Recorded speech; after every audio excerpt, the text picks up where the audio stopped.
Daniel Brooks stood at the edge of his wife's grave, a foreclosure notice crumpled in his fist and a silent daughter clutching his hand.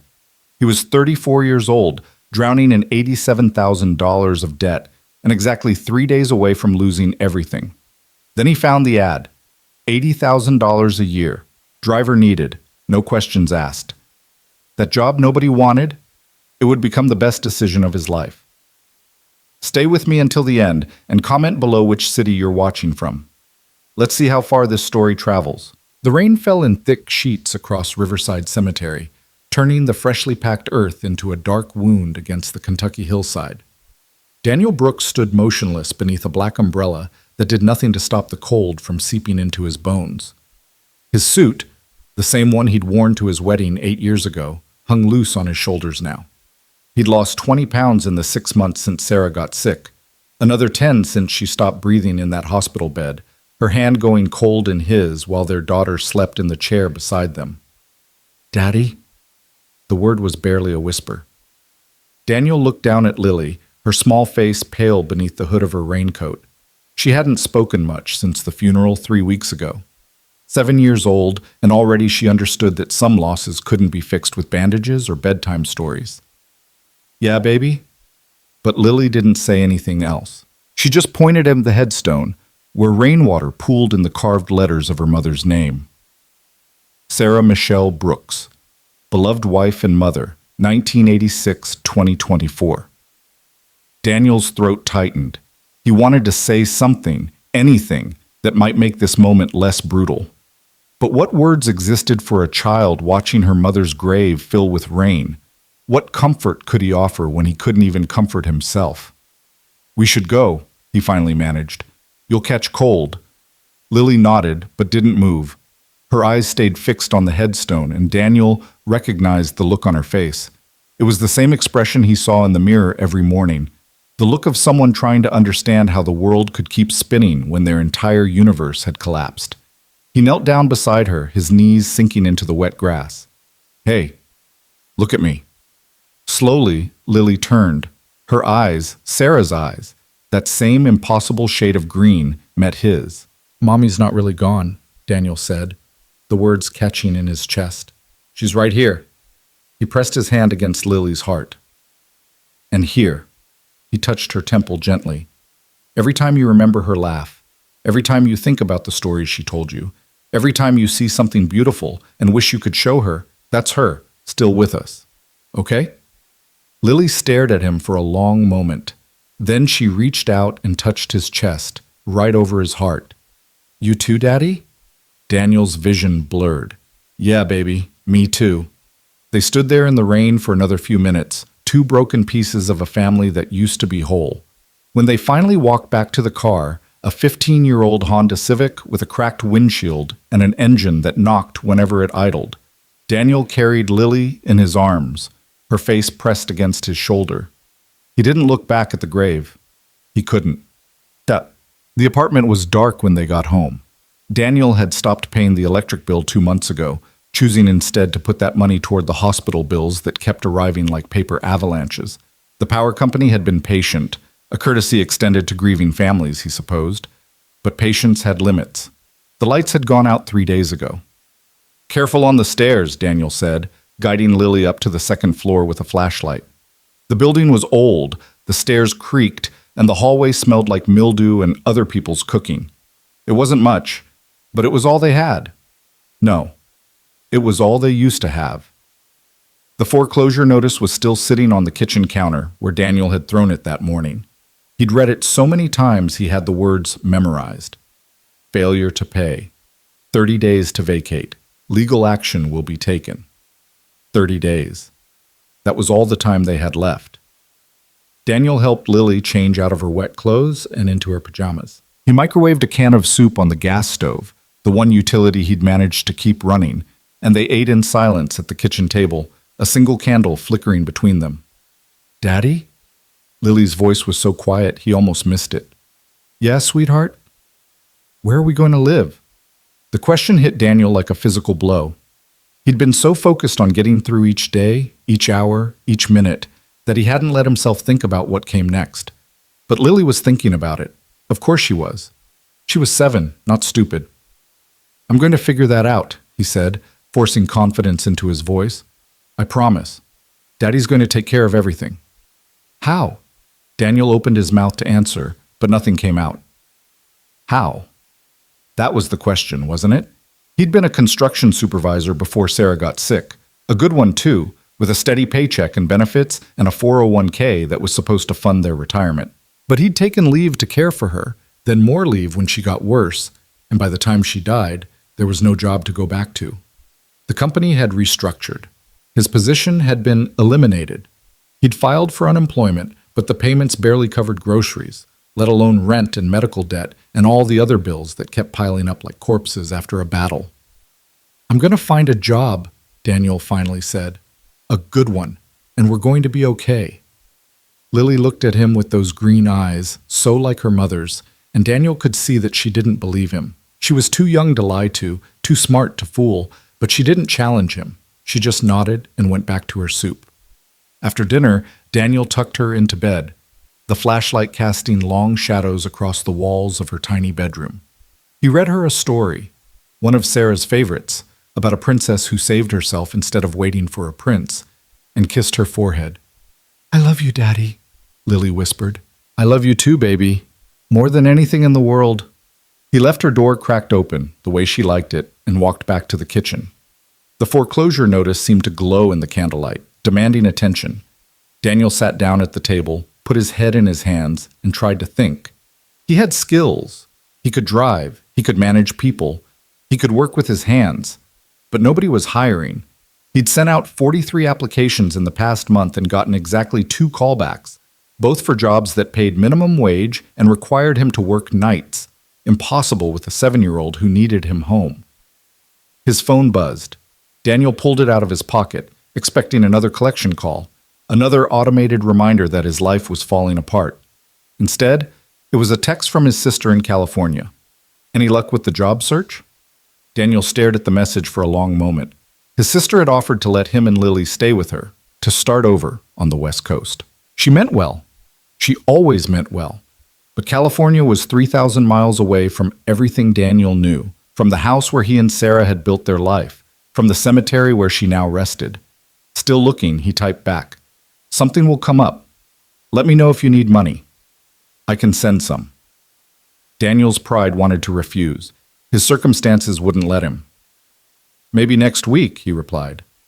Thanks, Jenny. He put the phone down and stared at the foreclosure notice again. 30 days. Less than that now, 27. And then what? A shelter? His sister's couch? The street?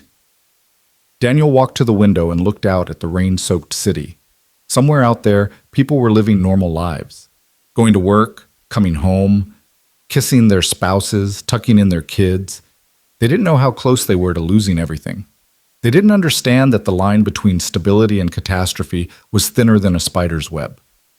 He'd understood once, before Sarah got sick, before the world fell apart.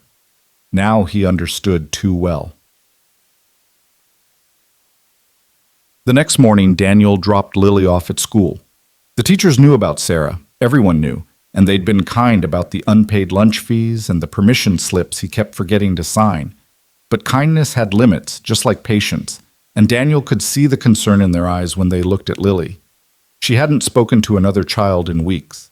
She sat alone at lunch, alone at recess, alone in that terrible way that only grieving children can be alone. She's adjusting, Mrs. Patterson, her teacher, told Daniel in the hallway. It takes time. How much time? Mrs. Patterson's smile was sad. As much as she needs. Daniel thanked her and walked back to his car. He had 6 hours until he needed to pick Lily up. 6 hours to find a miracle. He started at the unemployment office, where he sat for 2 hours filling out forms and waiting for a counselor who told him nothing he didn't already know. He applied for food stamps, swallowed his pride, and sat through an interview with a caseworker who looked at him with a mixture of pity and bureaucratic exhaustion. You'll hear from us within 2 weeks, she said.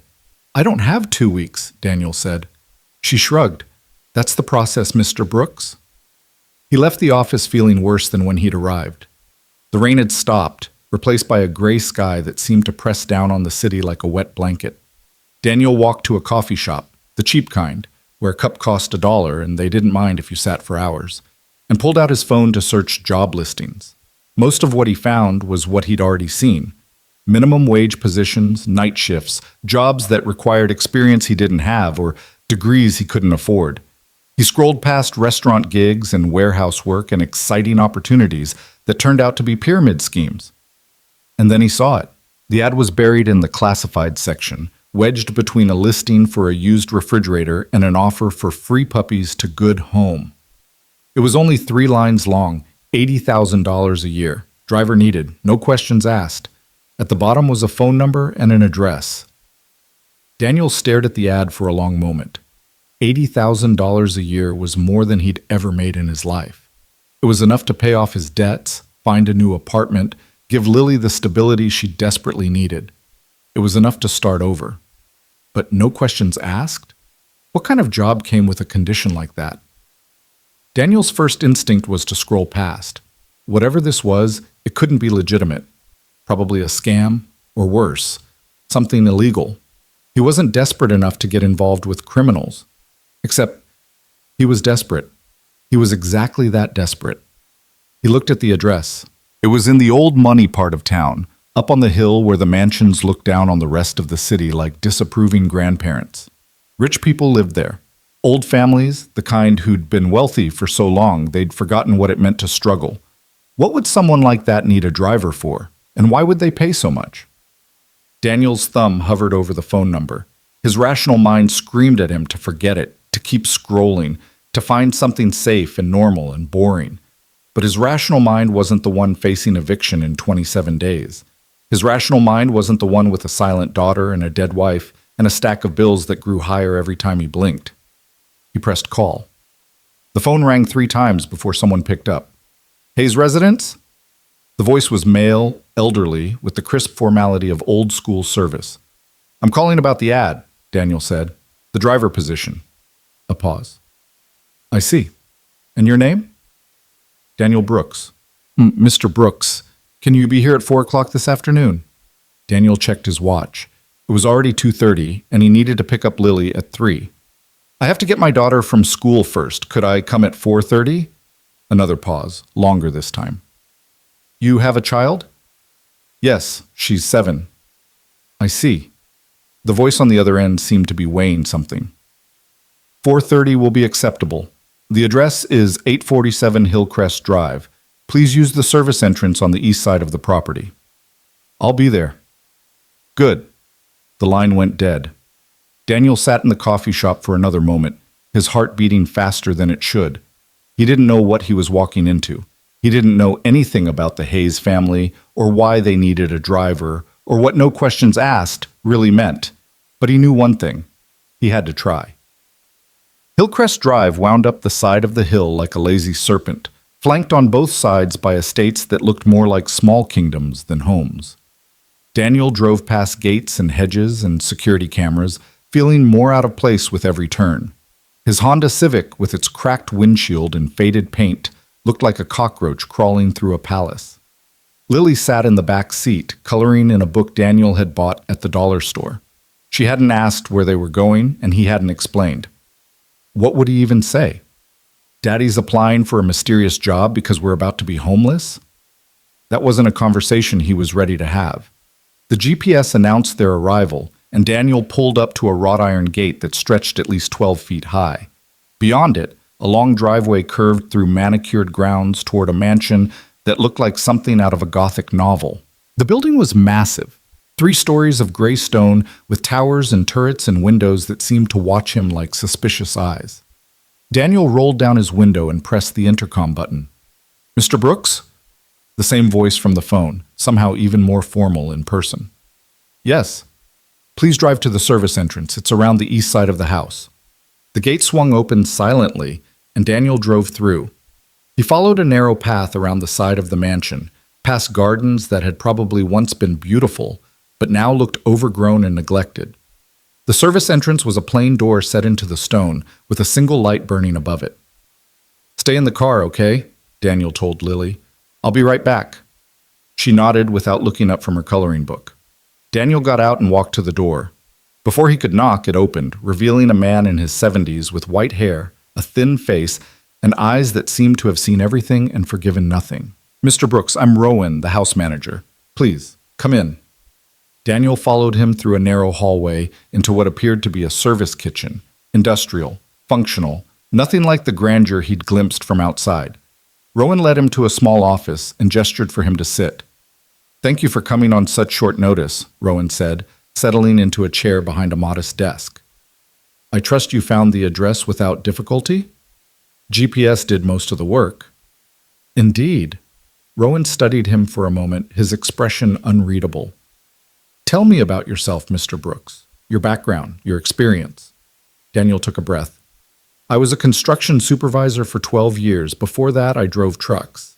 Long haul, mostly, through the Midwest. I have a clean driving record, no accidents, no tickets in the past 10 years. I'm reliable, I'm punctual, and I don't ask questions I don't need to ask." Rowan's eyebrow rose slightly at the last part. "And your current situation?" There was no point in lying. "My wife died 6 months ago. Cancer. I left my job to take care of her, and by the time she was gone, there wasn't a job to go back to. I've got a daughter. She's 7, and we're about to lose our apartment. I need work, Mr. Rowan. I need it badly." Rowan was quiet for a moment, his eyes still fixed on Daniel's face. "And yet you called about an advertisement that most people would dismiss as suspicious, no questions asked. Doesn't that concern you?" "Everything concerns me right now," Daniel said. "But I've got a choice between concerned and homeless, and I'd rather take my chances." The faintest hint of a smile crossed Rowan's face. "Honest. I appreciate that." He leaned back in his chair. "The position is straightforward, Mr. Brooks. You would be the personal driver for Mrs. Eleanor Hayes. You would transport her wherever she wishes to go, wait for her as long as necessary, and bring her home. The hours are irregular. Sometimes she will need you daily, sometimes not for weeks at a time. But you will be on call and you will be paid whether you drive or not." $80,000 a year? Correct. Plus the use of the vehicle, naturally. A Mercedes sedan, fully maintained. And if you require accommodations, what's the catch? Rowan paused. "I'm sorry?" "The catch," Daniel repeated. "Nobody pays $80,000 a year for a driver without a catch. What aren't you telling me?" Rowan was silent for a long moment. Then he stood and walked to the window, his hands clasped behind his back. "Mrs. Hayes is not an easy person to work for.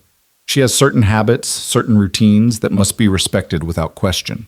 She does not engage in small talk. She does not explain her actions. She does not tolerate deviation from her instructions. The previous 3 drivers lasted less than 2 months each. The 4th didn't make it through the first week." "What happened to them?" "They asked too many questions." Rowan turned to face him. "This is not a job for the curious, Mr. Brooks. This is a job for someone who can accept that they will see things they don't understand, hear things that make no sense, and be asked to do things that seem pointless or even bizarre. If you can do that, if you can simply drive, wait, and drive home again without demanding explanations, then you will find Mrs. Hayes a generous employer." Daniel thought about the foreclosure notice, about Lily's silent grief, about the empty refrigerator and the dark apartment and all the ways his life had fallen apart. "When do I start?" Rowan took him to meet Mrs. Hayes. They walked through the mansion, and Daniel couldn't help but stare. The interior was beautiful in a cold, haunted way. Marble floors, vaulted ceilings, paintings that looked like they belonged in museums. But it was also silent. No music, no conversation, no laughter. The kind of silence that accumulated over years of loneliness. "Mrs. Hayes keeps to herself," Rowan said quietly, as if reading Daniel's thoughts. "She has few visitors and fewer friends. You will likely be one of the only people she sees on a regular basis." "What about family?" Rowan's expression flickered just for a moment. "There is no family, not anymore." Before Daniel could ask what that meant, they arrived at a set of double doors. Rowan knocked once, then pushed them open. The room beyond was a study, lined with books and dominated by a massive fireplace that sat cold and dark. And in a chair by the window, silhouetted against the gray afternoon light, sat Eleanor Hayes. She was older than Daniel had expected, somewhere in her 60s, with silver hair pulled back severely from a face that might once have been beautiful. Her eyes were dark, almost black, and they fixed on Daniel with an intensity that made him want to step back. "Mrs. Hayes," Rowan said, "this is Daniel Brooks, the new driver." Eleanor said nothing. She just stared at Daniel, her expression completely unreadable. The silence stretched out for 5 seconds, 10, 20. Daniel felt sweat begin to form on the back of his neck. "You're married," Eleanor finally said. Her voice was low, rough, like she hadn't used it in a while. "I was. My wife passed away." Something shifted in Eleanor's eyes. A flicker of recognition, or perhaps pain. "Children?" "A daughter, 7 years old." "Where is she now?" Daniel hesitated. "In the car. I didn't know how long this would take." Eleanor stood abruptly and walked to the window. For a moment, Daniel thought he'd said something wrong, that the interview was over before it had really begun. But then Eleanor spoke again, her voice softer now. "Bring her in." "Ma'am?" "Your daughter. Bring her inside. It's cold in that car." Daniel looked at Rowan, who nodded almost imperceptibly. "I'll show you back to the entrance. Trust some." Lily was still coloring when Daniel opened the car door, her small hands gripping a purple crayon. "Hey, sweetheart, we're going inside for a bit, okay?" She looked up at him, her expression uncertain. "Why?" "I'm talking to someone about a job. They want to meet you." "Why?" It was the most Lily had spoken in days, and Daniel felt a small spark of hope. "I'm not sure. But they seem nice. Will you come with me?" Lily considered this for a moment, then closed her coloring book and climbed out of the car. She took Daniel's hand, and together they walked into the Hayes mansion. Rowan led them back through the hallways to the study. Eleanor was still standing by the window, but she turned when they entered. Her eyes went immediately to Lily, and something changed in her face. A softening. A crack in the stone mask she wore. "Hello?" Eleanor said, her voice gentler than it had been before. "What's your name?" Lily pressed closer to Daniel's leg. She didn't answer. "This is Lily," Daniel said. "She's a little shy." Eleanor nodded slowly. "I understand." She took a step closer, then knelt down so she was at Lily's eye level. It was a graceful movement, despite her age, and it transformed her from an intimidating figure into something almost vulnerable. "I lost someone too," Eleanor said quietly. "Someone very important to me. It's hard to talk after something like that, isn't it?" Lily stared at her. Then, almost imperceptibly, she nodded. Eleanor smiled, a small, sad smile, but a smile nonetheless. "You have your father's eyes. They're kind eyes. He must be a good father." She stood and looked at Daniel. "You're hired, Mr. Brooks. Rowan will explain the details. You start tomorrow." And just like that, the interview was over. That night, Daniel lay in bed staring at the ceiling, listening to Lily's soft breathing in the next room. He'd signed the paperwork, received an advance on his first month's salary, and scheduled his first day for 8 o'clock the following morning. In less than 24 hours, his life had gone from hopeless to something else. He didn't know what to make of Eleanor Hayes. She was clearly wealthy, clearly troubled, clearly surrounded by secrets. The mansion felt more like a mausoleum than a home, and Rowan's warnings echoed in his mind.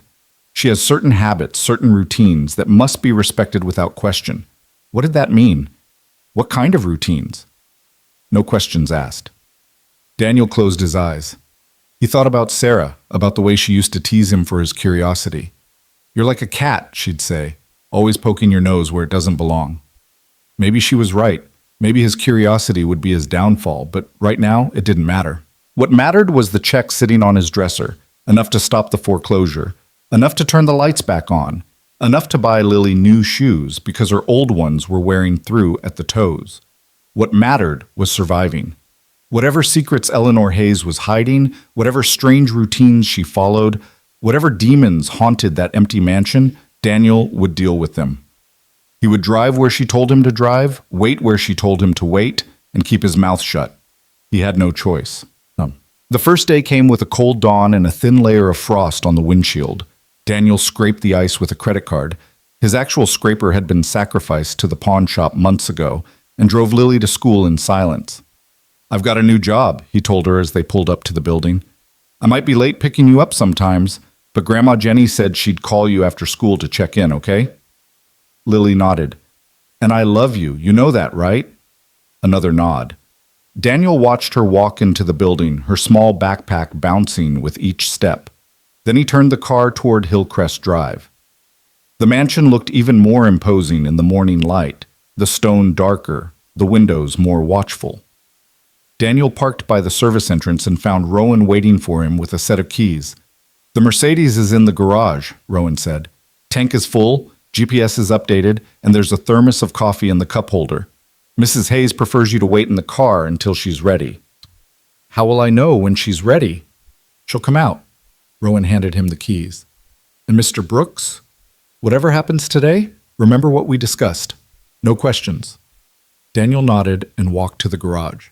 The Mercedes was a sleek black sedan, newer than any car he'd ever driven, with leather seats that probably cost more than his annual salary at his old job. He climbed in, adjusted the mirrors, and waited. 1 hour passed, then 2. Daniel drank the coffee and watched the mansion through the windshield. Nothing moved. No one appeared. He was starting to wonder if he'd misunderstood the instructions when the back door of the Mercedes suddenly opened.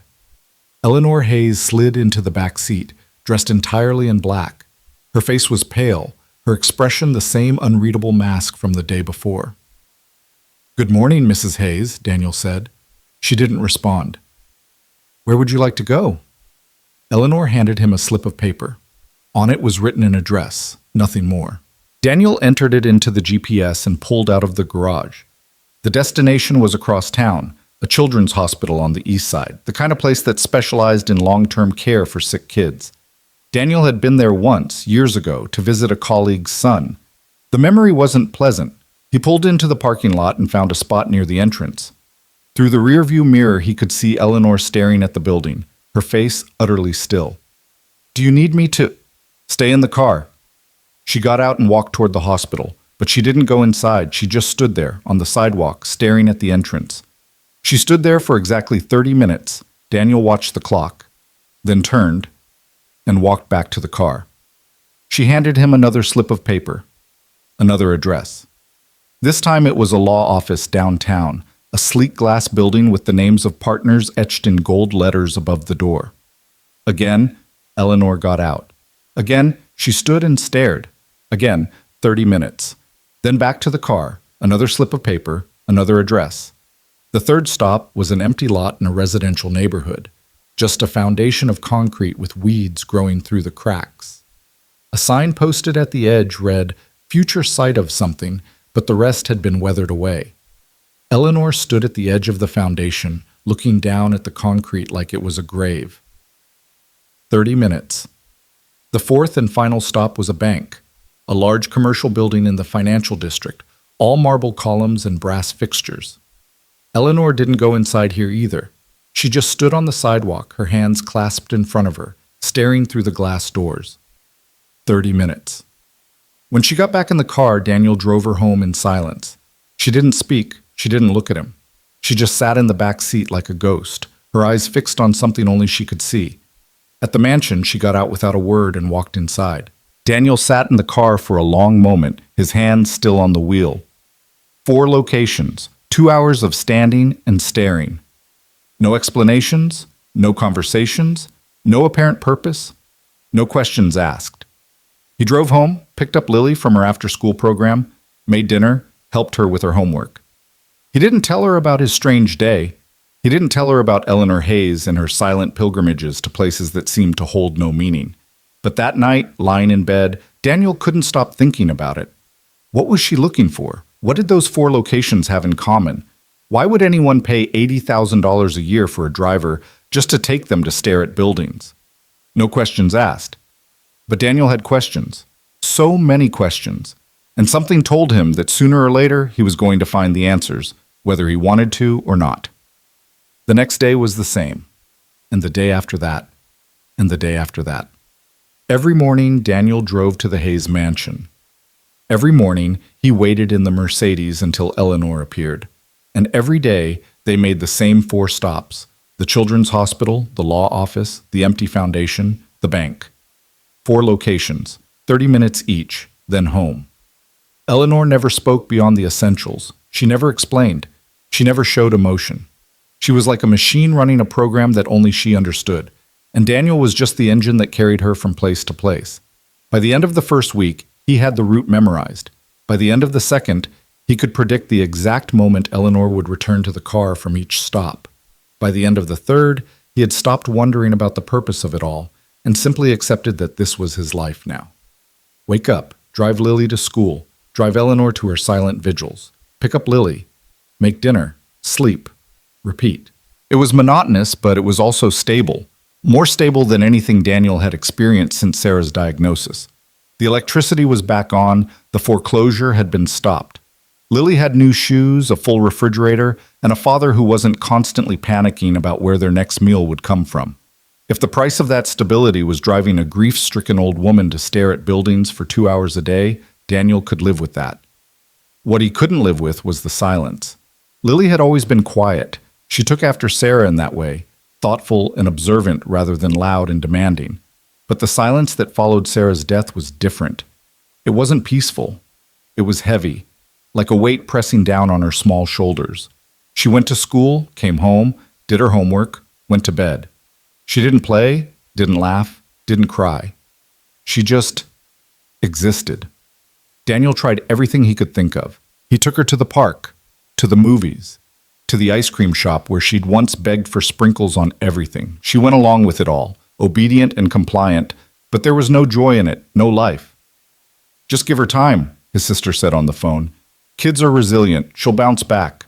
But Daniel wasn't so sure. He'd seen Sarah's family after she died, the way her mother had retreated into herself, the way her brother had drowned his grief in alcohol. Grief wasn't something you bounced back from. It was something that changed you, reshaped you, left marks that never fully healed. He didn't want that for Lily. He wanted her to remember her mother with joy, not with this terrible, suffocating silence. But he didn't know how to help her. It happened on a Tuesday, 4 weeks into the job. Daniel's car had broken down, finally, completely, irreparably broken down, and the mechanic had given him the news with something like pity in his eyes. It's the transmission, man. It had cost more to fix than the car's worth, which meant Daniel had no way to get Lily to school and himself to the Hayes mansion. He thought about calling in sick, but he'd never missed a day of work in his life, and something told him Eleanor wouldn't take well to unreliability. So he did the only thing he could think of. He brought Lily with him. We're going to the big house today, he told her as they rode the bus up toward Hillcrest Drive. The one I told you about. I need you to be really quiet and really well-behaved, okay? Lily nodded. She had her coloring book in her lap, her purple crayon already in hand. Rowan met them at the service entrance, his eyebrows rising when he saw Lily. Mr. Brooks, I wasn't aware you'd be bringing a guest. My car broke down. I couldn't leave her alone. I'm sorry. I should have called, but... Rowan held up a hand. It's quite all right. Mrs. Hayes has already been informed. She's waiting in the car. Daniel's heart sank. She knows? She saw you arrive from the window. Rowan's expression was unreadable. She said to bring the child. They walked to the garage in silence, Lily's hand tight in Daniel's. The Mercedes was waiting, engine running, and when Daniel opened the back door to help Lily in, he found Eleanor already seated inside. She was staring at Lily with that same strange intensity from their first meeting, like she was trying to see through her, past her, into something beyond. Hello again, Eleanor said quietly. Lily climbed into the seat across from her. She didn't say anything, but she held up her coloring book, showing Eleanor the picture she'd been working on. It was a house. A simple house with a red door, a smoking chimney, and 3 figures standing outside. A man, a woman, and a small girl. Eleanor's breath caught. That's beautiful, she whispered. Did you draw that? Lily nodded. Who are the people? Lily pointed to each figure in turn. Daddy? Mommy? Me? Your mommy. Eleanor's voice was barely audible. She's in heaven now, isn't she? Another nod. Eleanor reached out, slowly, as if afraid Lily might break. Her fingers brushed the edge of the drawing, tracing the outline of the woman in the picture. "I had a son," Eleanor said. "He's in heaven now, too." Daniel froze. He'd wondered about Eleanor's grief, about the emptiness of the mansion and the sorrow in her eyes. But he hadn't known. He hadn't dared to ask. Lily looked at Eleanor for a long moment. Then, without a word, she tore the page from her coloring book and handed it to her. "For you," she said. It was the first time she'd spoken to anyone but Daniel in weeks. Eleanor took the drawing with trembling hands. For a moment, she just stared at it, her face crumbling in a way Daniel had never seen before. Then she pressed it to her chest, closed her eyes, and let out a sound that might have been a sob. "Thank you," she whispered. "Thank you." They made the 4 stops that day, same as always, but something was different. At each location, Eleanor would glance back at Lily, who sat quietly coloring in her book. And at each location, the 30 minutes seemed a little shorter, the silence a little less oppressive. When they returned to the mansion, Eleanor looked at Daniel for the first time in weeks. "Bring her again tomorrow," she said. "If you can." Daniel nodded. "Yes, ma'am." That night, after Lily was asleep, Daniel sat at the kitchen table and thought about what he'd seen. The way Eleanor had looked at the drawing, the way she'd said, "I had a son," the crack in her armor that Lily, silent, grieving Lily, had somehow managed to find. He still didn't know the story behind the 4 stops. He still didn't know what Eleanor was searching for, or what she'd lost, or why she spent her days staring at buildings like a pilgrim at a shrine. But for the first time, he felt like he might actually find out. And for the first time, he wasn't sure he was ready for the answer. The change was subtle at first, so gradual that Daniel almost missed it. After that Tuesday when Lily had given Eleanor the drawing, something shifted in the rhythm of their days. The 4 stops remained the same: the children's hospital, the law office, the empty foundation, the bank, but the silence between them grew less absolute, less impenetrable. Eleanor still didn't explain where they were going or why. She still stood for exactly 30 minutes at each location, staring at buildings and empty lots like a woman searching for ghosts. But now, in the car between stops, she would sometimes glance at Lily in the rearview mirror.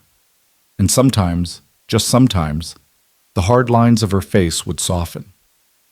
Daniel bought a new car with his second paycheck. Nothing fancy, just a reliable sedan that would get Lily to school without breaking down on the highway. But he kept bringing her to the mansion anyway. At first it was practical. Childcare was expensive, and Eleanor had made it clear that Lily was welcome. But as the weeks passed, Daniel realized there was something else happening, something he hadn't expected. Lily was coming back to life. It started with small things, a question at dinner about what Eleanor's house looked like inside, a request for more purple crayons because she'd used up her favorite one. The way she started looking out the window during their drives, watching the world go by with something that resembled curiosity instead of the blank stare she'd worn since Sarah's funeral. And then, one morning in early November, Lily laughed. They were in the Mercedes, waiting for Eleanor to emerge from the mansion, and Lily was telling Daniel about a squirrel she'd seen in the garden. "It was carrying a nut this big," she said, holding her hands apart to show him. "And then it dropped it, and it rolled all the way down the hill, and the squirrel chased it, and then another squirrel came and tried to steal it, and they were fighting over it like—" She stopped mid-sentence, her eyes going wide. And then she laughed, a real laugh, bright and sudden, like sunlight breaking through storm clouds. Daniel's throat tightened. It had been so long since he'd heard that sound. Months. Since before Sarah got sick, really, back when their family was whole and the future seemed like a promise instead of a threat. "What's so funny?" he managed to ask. "The squirrels, Daddy. They were so silly." "Yeah," Daniel said, his voice thick. "Yeah, they were." The back door of the car opened and Eleanor slid into her usual seat. She looked at Lily, then at Daniel, and her brow furrowed slightly. "Is everything all right?" "Everything's fine," Daniel said. "Lily was just telling me about some squirrels." Eleanor's gaze lingered on Lily for a moment. "Squirrels? In the garden," Lily said. "They were fighting over a nut. It was really funny." Something flickered across Eleanor's face. Surprise, maybe, or something deeper. "I see. Perhaps we should put out more nuts for them. Give them something to fight over." It was such a small thing, Such a simple comment. But it was the first time Eleanor had engaged with Lily beyond basic acknowledgments, the first time she'd offered anything that resembled conversation. Lily's eyes lit up. Can we? Really? If your father doesn't object. Daniel shook his head. No objection from me. Then it's settled. Eleanor handed him the familiar slip of paper with the day's first address. Shall we? Daniel pulled out of the garage, and in the rear-view mirror he watched Lily lean toward Eleanor with barely contained excitement. What kind of nuts do squirrels like best? She asked. I'm not entirely sure, Eleanor admitted. I suppose we'll have to find out together. It was such a small moment, such a tiny crack in the wall Eleanor had built around herself. But Daniel recognized it for what it was, a beginning. The first tentative step toward something that might, with time and patience, become trust. He just didn't know yet how much pain would have to surface before that trust could grow. The days settled into a new pattern after that. Daniel would arrive at the mansion each morning with Lily in tow, and they would wait together in the Mercedes while Eleanor prepared for her daily pilgrimage. Sometimes Lily would color in her book. Sometimes she would watch the mansion's windows, counting the ones where curtains moved or lights flickered on and off. And sometimes she would talk. About school, about her friends. She was making friends again, slowly. About the stories Daniel read her at bedtime. Eleanor always listened. She never interrupted, never dismissed, never seemed impatient with the rambling observations of a 7-year-old. And gradually, almost imperceptibly, she began to respond. You read her stories at night? Eleanor asked one morning, after Lily had spent 10 minutes describing a book about a dragon who was afraid of heights. Every night, Daniel said. It was something her mother started when she was a baby. I didn't want to let it go. Eleanor was quiet for a long moment. That's good. Children need rituals, routines, things they can count on when everything else feels uncertain. Is that why you do this? The question slipped out before Daniel could stop it. He immediately tensed, waiting for Eleanor's walls to go back up. But she didn't snap at him. She didn't tell him to mind his own business. She just turned to look out the window at the children's hospital they were approaching, her reflection ghost-like in the glass. Something like that, she said quietly. It wasn't an answer, but it wasn't a refusal to answer either. And for the first time, Daniel felt like he might eventually understand what drove this strange, sad woman to spend her days staring at buildings that clearly caused her pain. The first real breakthrough came on a Thursday in mid-November. Lily had woken up that morning with a fever, not high enough to warrant a doctor's visit, but high enough that Daniel knew he couldn't send her to school. He'd called Rowan to explain that he would need to take the day off, apologizing profusely for the short notice. Wait, Rowan had said, his voice thoughtful. Let me speak with Mrs. Hayes. 5 minutes later, he called back. She'd like you to come anyway. She says the child can rest in one of the guest rooms while you drive. Daniel had hesitated. Bringing Lily to the mansion was one thing when she was healthy and could sit quietly in the car. Bringing her when she was sick felt like an imposition, a violation of some unspoken boundary. But Rowan had assured him it was what Eleanor wanted, and Daniel needed the work. So he bundled Lily into the car with a blanket and her favorite stuffed rabbit, a threadbare thing named Mr. Whiskers that Sarah had given her on her 3rd birthday, and drove to the mansion. Rowan met them at the service entrance and led them inside, not to the garage but through the main halls of the mansion. Daniel carried Lily, who was drowsy from the fever medicine he'd given her, and followed the house manager through corridors he'd never seen before. The interior of the Hayes mansion was even more striking up close than it had been from a distance. The walls were lined with paintings, landscapes mostly, but also portraits of people who shared Eleanor's dark eyes and severe features. The furniture was antique, the kind that looked beautiful but uncomfortable, and the air smelled faintly of wood polish and something else, something older. History, maybe. Or grief. They stopped in front of a door on the 2nd floor. Rowan opened it to reveal a bedroom that looked like it hadn't been used in years. The bed was neatly made, the curtains drawn, a thin layer of dust visible on the windowsill. This was the blue guest room, Rowan said quietly. Mrs. Hayes thought the child might be comfortable here. Daniel laid Lily on the bed and tucked the blanket around her. She was already half asleep, Mr. Whiskers clutched tight against her chest. I'll be back soon, he whispered. You rest, okay? Okay, Daddy. He kissed her forehead, warmer than it should be, but not dangerously so, and followed Rowan back to the garage. Eleanor was already in the car, waiting. The drive that day felt different, heavier. Eleanor kept glancing toward the mansion as they pulled away, and Daniel could tell she was thinking about Lily, about the sick child resting in her guest room, in a bed that probably hadn't held anyone in years.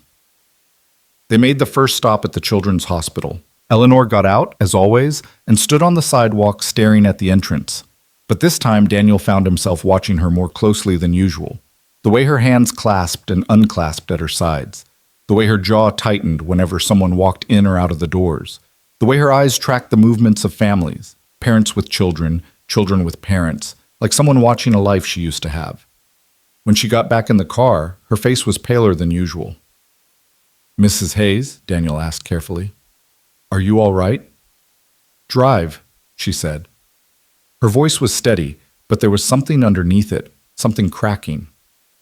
They went to the law office next, then the empty foundation, then the bank. The same routine, the same 30 minutes at each location. But when they returned to the mansion, Eleanor didn't immediately get out of the car. "Mr. Brooks," she said. Daniel turned in his seat to look at her. "The child, Lily. How is she doing? In general, I mean. Since her mother..." It was the first time Eleanor had asked about Lily directly. The first time she'd acknowledged out loud the grief that connected them. "She's getting better," Daniel said honestly. "Slowly. She didn't talk for weeks after Sarah died. Didn't laugh, didn't play, didn't seem interested in anything, but lately, I don't know, something's changed. She's starting to come back." Eleanor was silent for a long moment. Then, so quietly Daniel almost didn't hear her. "Children are stronger than we give them credit for. They can survive things that would destroy an adult." Did your son survive something?" The question hung in the air between them. Daniel knew he was pushing, knew he was risking the fragile trust they'd been building. But he couldn't help himself. The mystery of Eleanor Hayes had been eating at him for weeks, and he sensed that she was close, so close, to finally letting him in. Eleanor's hand went to her throat, touching a chain that Daniel hadn't noticed before. She pulled it out from beneath her collar, and he saw that it held a small pendant, a silver oval, tarnished with age. "My son," she said slowly, "did not survive. That's why we go to those places. That's why I stand there every day, staring at buildings that mean nothing to anyone else." She turned to look at Daniel, and for the first time he saw tears in her eyes. "They're the last places where Matthew was still alive, where I still had hope, where the story hadn't ended yet." Daniel didn't know what to say. He'd suspected something like this, had pieced together fragments from Rowan's hints and Eleanor's behavior, but hearing it confirmed was different, heavier. "I'm sorry," he finally managed. "I'm so sorry." Eleanor shook her head. "Don't be sorry, Mr. Brooks. Just understand. When I look at your daughter, I see everything I lost, everything I failed to save. And it hurts. God, it hurts. But it also reminds me that I'm still capable of feeling something, that I haven't completely turned to stone." She opened the car door and stepped out, but before she walked away, she turned back. "Thank you for bringing her today. It's been a long time since this house had a child in it. I'd forgotten how much light they carry with them." She walked into the mansion, and Daniel sat in the car for a long time, processing what he'd just learned. Matthew, her son, the hospital where he was born maybe, the law office where... What? The foundation of something that was never built. The bank holding something he never got to use. Pieces of a puzzle, slowly coming together. But Daniel still didn't have the whole picture. And something told him that when he finally did, it would change everything. Lily's fever broke that night, but Eleanor insisted she come back to the mansion the next day anyway.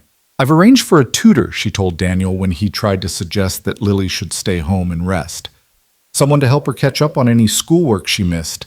And Rowan has stocked the kitchen with soup, the kind children like, with noodles shaped like letters." Daniel stared at her. "You didn't have to do that." "I know I didn't have to. I wanted to."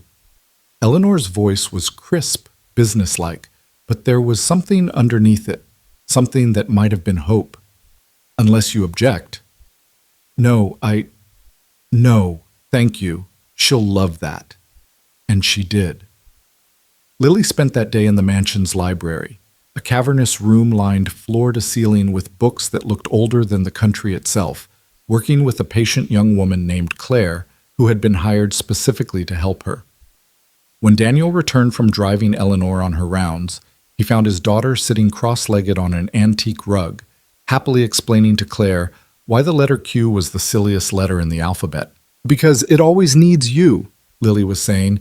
It can't do anything by itself. That's silly. Claire laughed. That's a very good point. I never thought of it that way. Daniel watched from the doorway, his heart swelling with something he hadn't felt in months.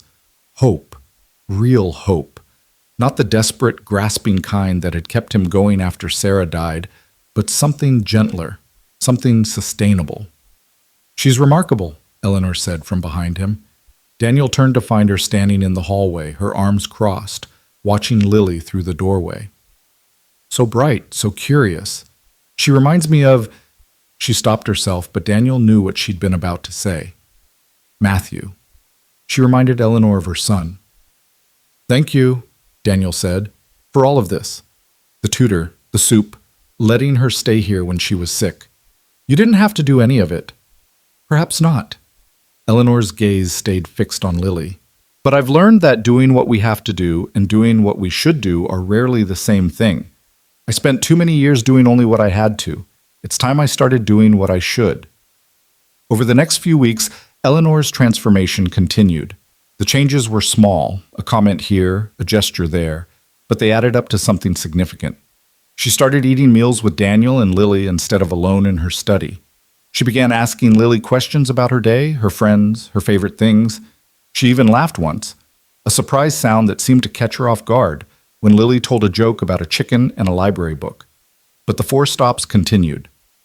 Every day, without fail, Eleanor made her pilgrimage to the hospital, the law office, the foundation, and the bank. And every day she stood for exactly 30 minutes at each one, her face a mask of carefully controlled pain.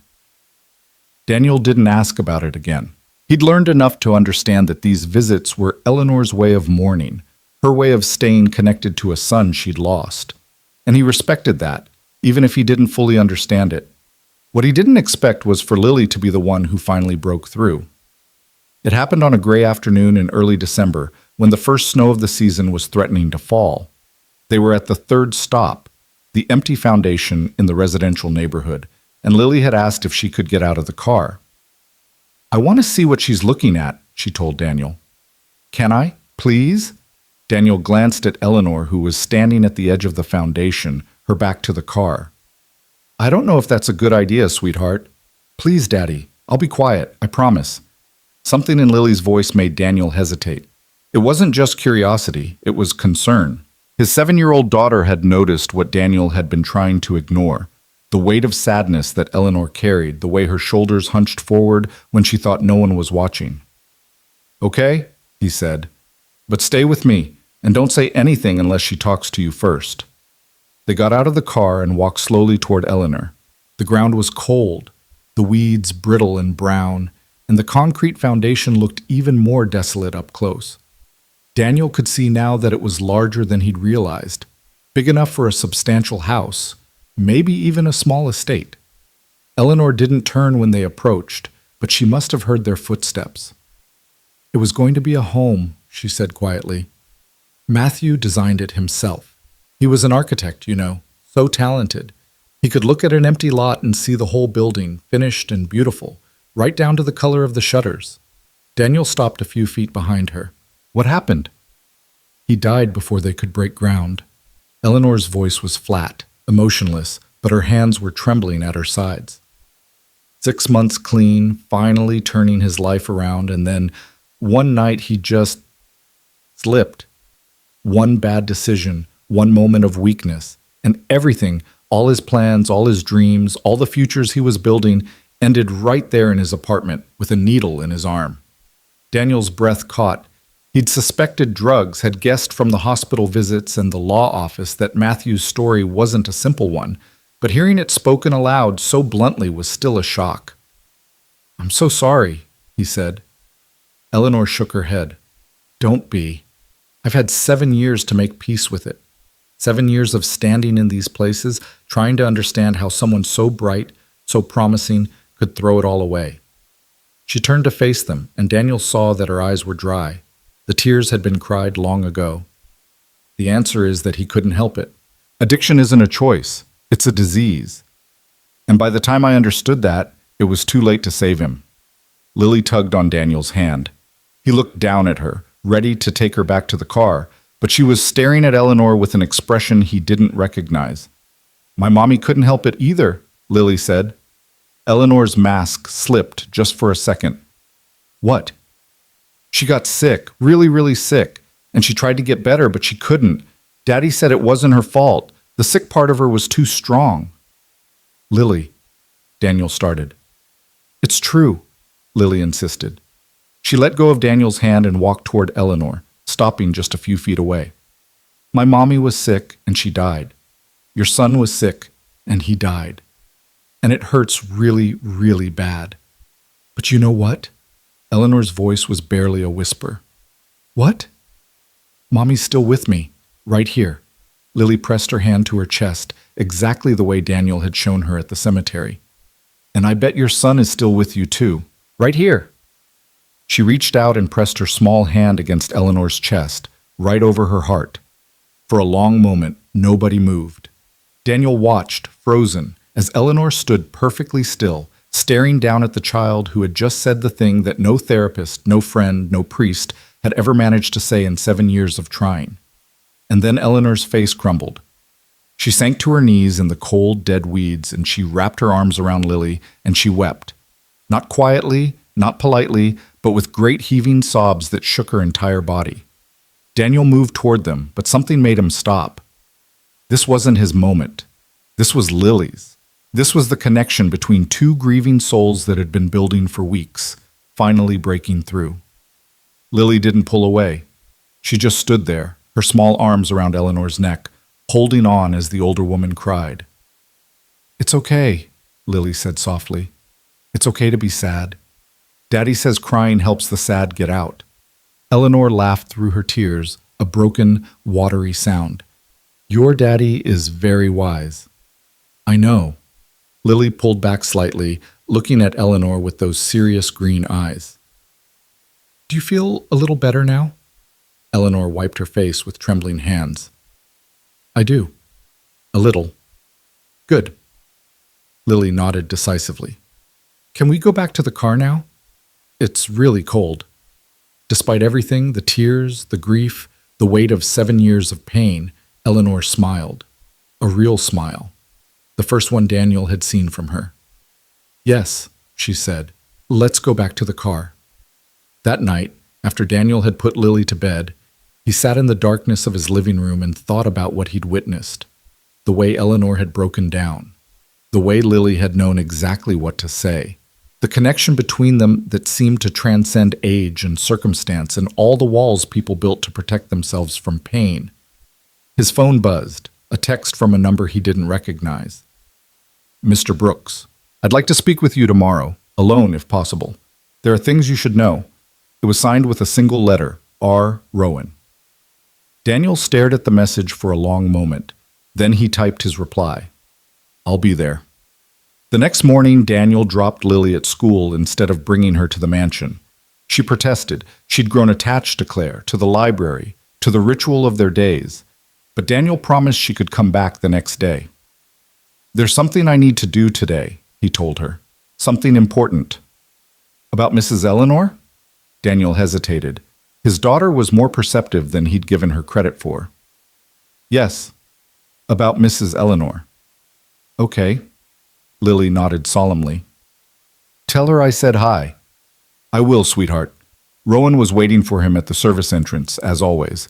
But instead of leading him to the garage, the house manager took him through the main house to a small sitting room Daniel had never seen before. Please, sit, Rowan said, gesturing to a leather armchair. Can I offer you tea? Coffee? Coffee, please. Black. Rowan disappeared briefly and returned with 2 cups. He handed one to Daniel and took a seat across from him, his posture formal but his expression troubled.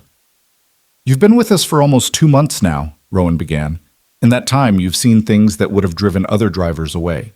The silence, the strange routine, Mrs. Hayes's moods. He paused. But you stayed, and more than that, you brought your daughter. You allowed her into Mrs. Hayes's life. I didn't have much choice at first, Daniel admitted. My car broke down. Perhaps. But you kept bringing her after. Why? Daniel thought about it. Because Lily needed it. She'd been so lost since her mother died, so quiet. And there was something about Mrs. Hayes, about this place, that seemed to reach her. I don't know how to explain it. You don't need to explain it, Rowan said. I've seen it too. For 7 years, I've watched Mrs. Hayes slowly disappear into herself.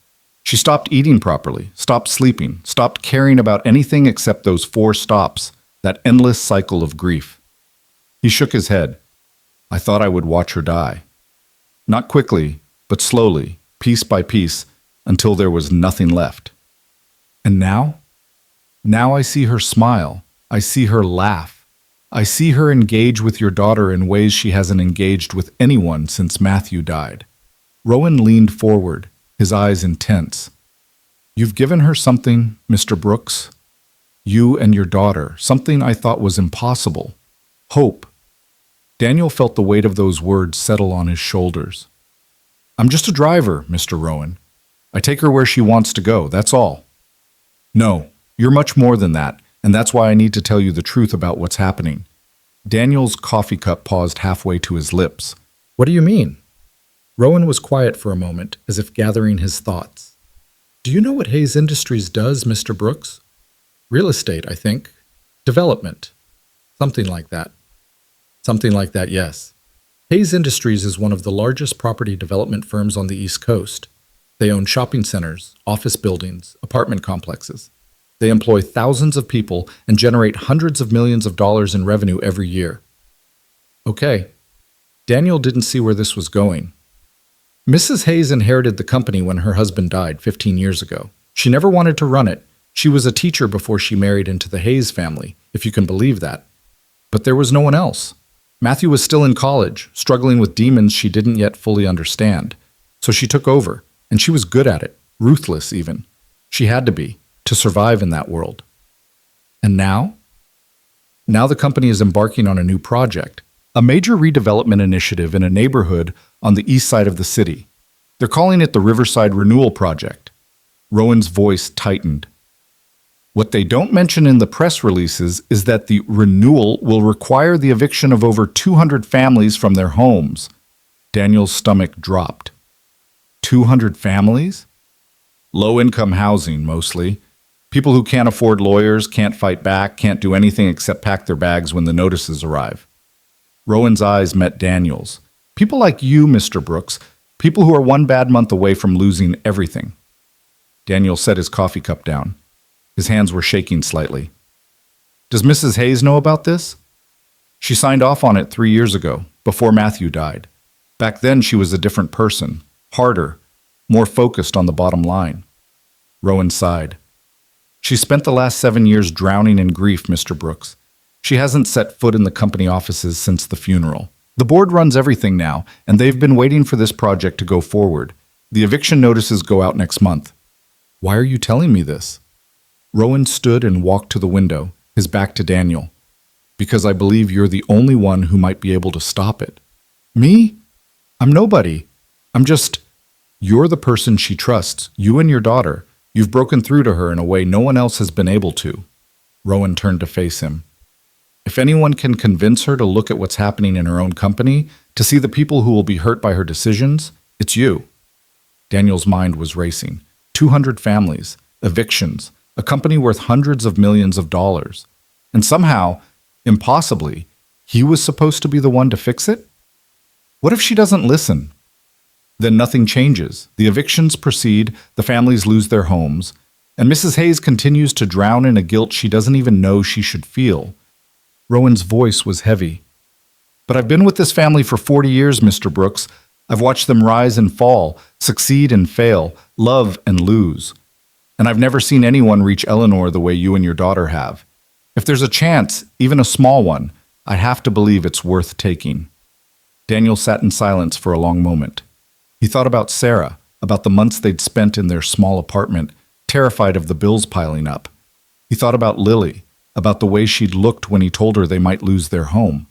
He thought about all the other families out there right now, sitting in their own small apartments, facing their own impossible choices. "Okay," he finally said. "I'll try." Rowan's shoulders sagged with relief. "Thank you, Mr. Brooks. I know it's a lot to ask." "One condition." "Name it." "You tell me everything. About Matthew. About the 4 stops. About why Eleanor is the way she is." Daniel's voice was firm. "If I'm going to help her, I need to understand what I'm dealing with." Rowan nodded slowly. "That's fair, but not here.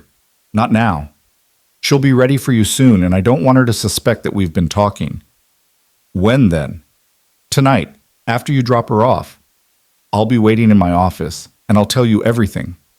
Daniel stood and extended his hand. Rowan shook it, and there was something in the older man's grip, gratitude maybe, or desperation, that told Daniel just how much was riding on this conversation. "Thank you," Rowan said again, "for everything you've already done, and for what you're about to do." Daniel nodded and walked to the door, but before he left, he turned back. "Those families, the ones being evicted, is there a list?" "Why do you ask?" Daniel thought about the people who had helped him over the past 6 months, the neighbors who had brought meals after Sarah died, the church group that had paid for her funeral, the landlord who had given him extra time on the rent, again and again, until there was simply no more time to give. "Because I have a feeling I might know some of them," he said. And then he walked out to the garage where Eleanor was waiting in the Mercedes, ready for another day of standing and staring and mourning a son who would never come home. But today, for the first time, Daniel looked at her differently. Today he saw not just a grieving mother, but a woman with the power to destroy lives, or to save them. And he knew, with a certainty that settled into his bones like the winter cold, that he was going to do whatever it took to make sure she chose salvation. The drive that day felt different. Every stop, every silence, every 30-minute vigil carried a new weight now that Daniel understood what was at stake. He watched Eleanor stand outside the children's hospital and wondered if she knew how many children would lose their homes because of her company's decisions. He watched her stare at the empty foundation and wondered if Matthew would have approved of what was being done in his family's name. Most of all, he watched her with Lily's drawing, which she'd taken to keeping in her pocket.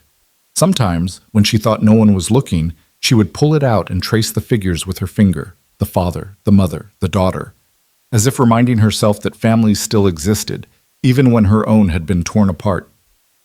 That evening, after Daniel had taken Lily home and put her to bed, he drove back to the Hayes mansion. The lights were on in Rowan's office, a warm glow against the winter darkness, and the house manager was waiting for him with a bottle of something amber and 2 glasses. "Scotch," Rowan said, pouring. "Mrs. Hayes's husband used to drink it. The good stuff, from Scotland. I've been saving this bottle for a special occasion." "Is this a special occasion?" "I hope so." Rowan handed him a glass and settled into his chair. "Where would you like me to begin?" "The beginning," Daniel said. "Tell me about Matthew." Rowan took a long sip of his scotch, and when he spoke, his voice was heavy with decades of memory. Matthew Hayes was born in this house 35 years ago. He was a beautiful baby, dark eyes like his mother, his father's stubborn chin. Eleanor adored him from the moment she held him. He was everything to her. Rowan's gaze grew distant, but he was also fragile, sensitive, the kind of child who felt things too deeply, who couldn't build the walls other people used to protect themselves from the world. When did the problems start? High school. His father pushed him hard, too hard maybe, to follow in his footsteps. Take over the company, carry on the Hayes legacy. But Matthew didn't want that. He wanted to create things, not buy and sell them. He wanted to design buildings that people would love, spaces that would bring communities together. Rowan shook his head. His father didn't understand. They fought constantly, and Matthew found other ways to cope. Drugs? Not at first. At first it was just alcohol, then pills, then, by the time he was in college, heroin. Rowan's voice was flat, clinical. as if he'd told this story so many times that the emotion had been worn away. Eleanor didn't know. She was so focused on running the company after her husband's heart attack that she missed the signs. By the time she realized what was happening, Matthew was already lost. But he got clean. You said he was 6 months sober when he died. He was. She had him committed to a treatment facility. That's why we visit the law office, where she signed the papers. It was the hardest thing she ever did, and it nearly destroyed their relationship. Matthew felt betrayed, abandoned. He didn't speak to her for 2 years. Rowan finished his scotch and poured another. But eventually he got better. He came home. He started working again, designing buildings, making plans. The foundation we visit, that was going to be his masterpiece. A home for families in need, built with sustainable materials, filled with light and green spaces. He called it the Hope House. What happened? Rowan was silent for a long moment. One night, one old friend from his using days showing up with one last fix. For old time's sake, the friend said. Just one more time. His voice cracked slightly. Matthew was found the next morning. The needle was still in his arm. Daniel closed his eyes. He thought about Sarah, about the way cancer had stolen her piece by piece until there was nothing left. But at least that had been a disease he could see, a battle he could understand. Matthew's death, so sudden, so senseless, so avoidable, seemed infinitely crueler. The 4 stops, Daniel said. They're all connected to him. Yes. The hospital where he was born, the law office where Eleanor signed the commitment papers, the foundation where his dream would never be built, and the bank. Rowan paused. The bank holds a trust fund Eleanor set up for Matthew when he was a child. $2 million meant to secure his future. He never touched it. He never got the chance. So she just stands there every day, reliving it. It's her penance. Rowan's voice was soft. She blames herself, you see, for not seeing the signs, for pushing him away when he needed her most, for being so focused on building an empire that she forgot to save her own son. Daniel sat with that for a moment, letting the weight of it settle. 7 years of daily pilgrimages. 7 years of standing in the same spots, asking the same questions, never finding any answers. And the Riverside Project, he asked? How does that fit in? It doesn't. That's the tragedy. Rowan leaned forward.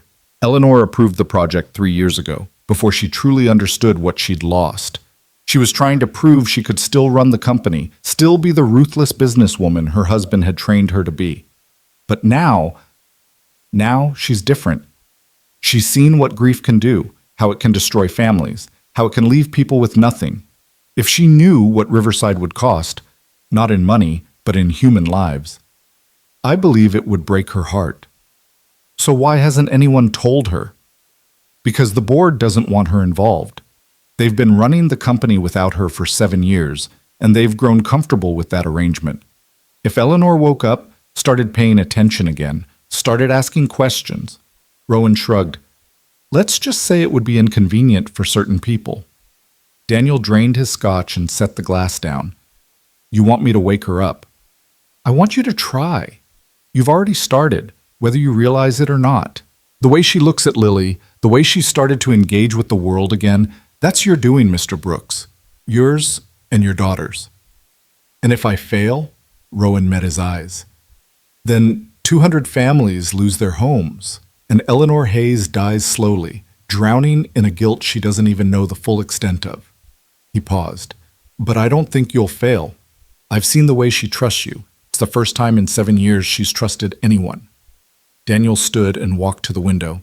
Outside, the mansion's grounds stretched away into darkness, the bare trees like skeletons against the winter sky.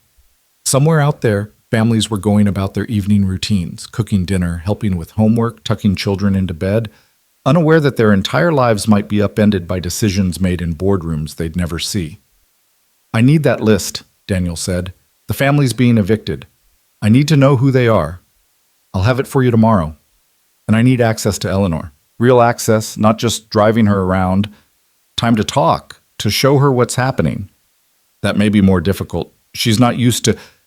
Figure it out. Daniel turned to face Rowan, his jaw set. You asked me to do this. Now give me the tools to do it right. Rowan studied him for a long moment. Then slowly, he nodded. Very well. I'll arrange something. A dinner, perhaps. Or not dinner. Something real. Something that will make her see. What did you have in mind? Daniel thought about it. About Eleanor standing at the empty foundation, staring at a dream that never came true. About Matthew's Hope House, designed to give families in need a place to call home. The foundation, he said. Matthew's foundation. Is the land still there? Yes. Eleanor owns it outright. She's never sold it. Then that's where we start. We take her there, not for 30 minutes of standing and staring, but to actually see the neighborhood, meet the people, understand what her company is about to do to them. Rowan's expression shifted from skepticism to something like hope. You think that will work? I think it's our best shot. Daniel grabbed his coat. Get me that list. And arrange for us to go to the foundation tomorrow, all day, not just a quick stop. Tell her I want to show her something about Matthew. She won't like being manipulated. I'm not manipulating her, I'm showing her the truth. What she does with it is up to her. Daniel walked to the door, but Rowan's voice stopped him. Mr. Brooks, one more thing. Yeah? Those families on the list, you said you might know some of them.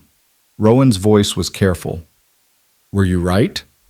Daniel thought about the names he'd glimpsed in the files Rowan had shown him, the addresses, the neighborhoods. Mrs. Patterson, he said quietly, Lily's teacher.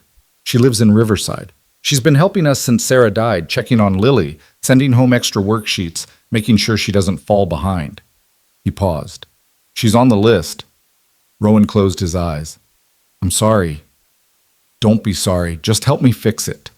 And with that, Daniel walked out into the winter night, his mind already spinning with plans and possibilities, and the faint, desperate hope that somehow, against all odds, he might be able to save them all.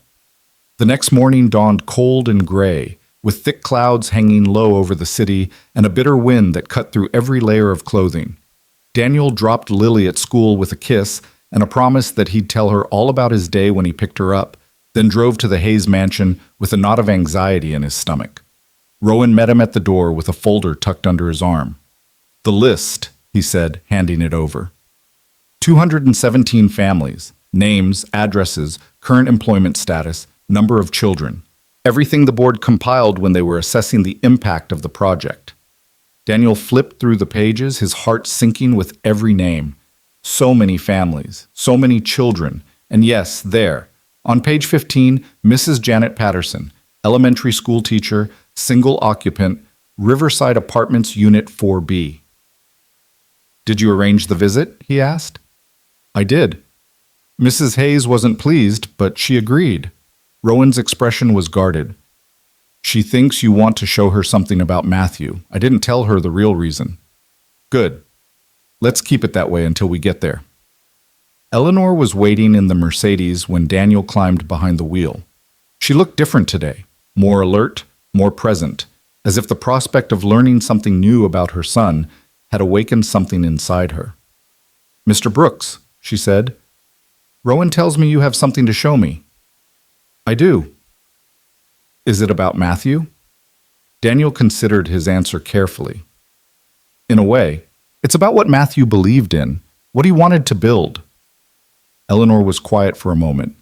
Then she nodded. Very well, let's go. They drove to the Riverside neighborhood, the same route they'd taken 100 times before. But instead of stopping at the empty foundation, Daniel drove past it, into the heart of the community.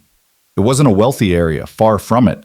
The buildings were old, many of them in need of repair, with peeling paint and cracked sidewalks and windows patched with tape. But there were also signs of life everywhere. Children playing in the streets, neighbors chatting on stoops, small businesses with hand-painted signs offering everything from haircuts to home-cooked meals. Where are we going? Eleanor asked, a note of confusion in her voice. Right here. Daniel pulled the car to a stop in front of a community center, a modest building with a basketball court on one side and a playground on the other. I want you to meet some people. Eleanor's confusion deepened. What people? The people who live here. The people your company is about to evict. The words hung in the air between them, sharp and unavoidable. Daniel watched Eleanor's face go through a series of emotions: confusion, disbelief, denial, before settling into a carefully neutral mask. "I don't know what you're talking about," she said. "Yes, you do." Daniel pulled out the folder Rowan had given him. The Riverside Renewal Project. You signed off on it 3 years ago. 217 families, Mrs. Hayes. That's how many people are going to lose their homes so your company can build luxury condominiums. Eleanor's hand trembled slightly as she took the folder. She opened it, flipped through the pages, and Daniel watched as the color drained from her face. "I didn't—" Her voice was barely a whisper. "I didn't know it was like this. The board said it was just old warehouses, abandoned buildings. Look at the names." Daniel's voice was firm but not unkind. "These aren't warehouses.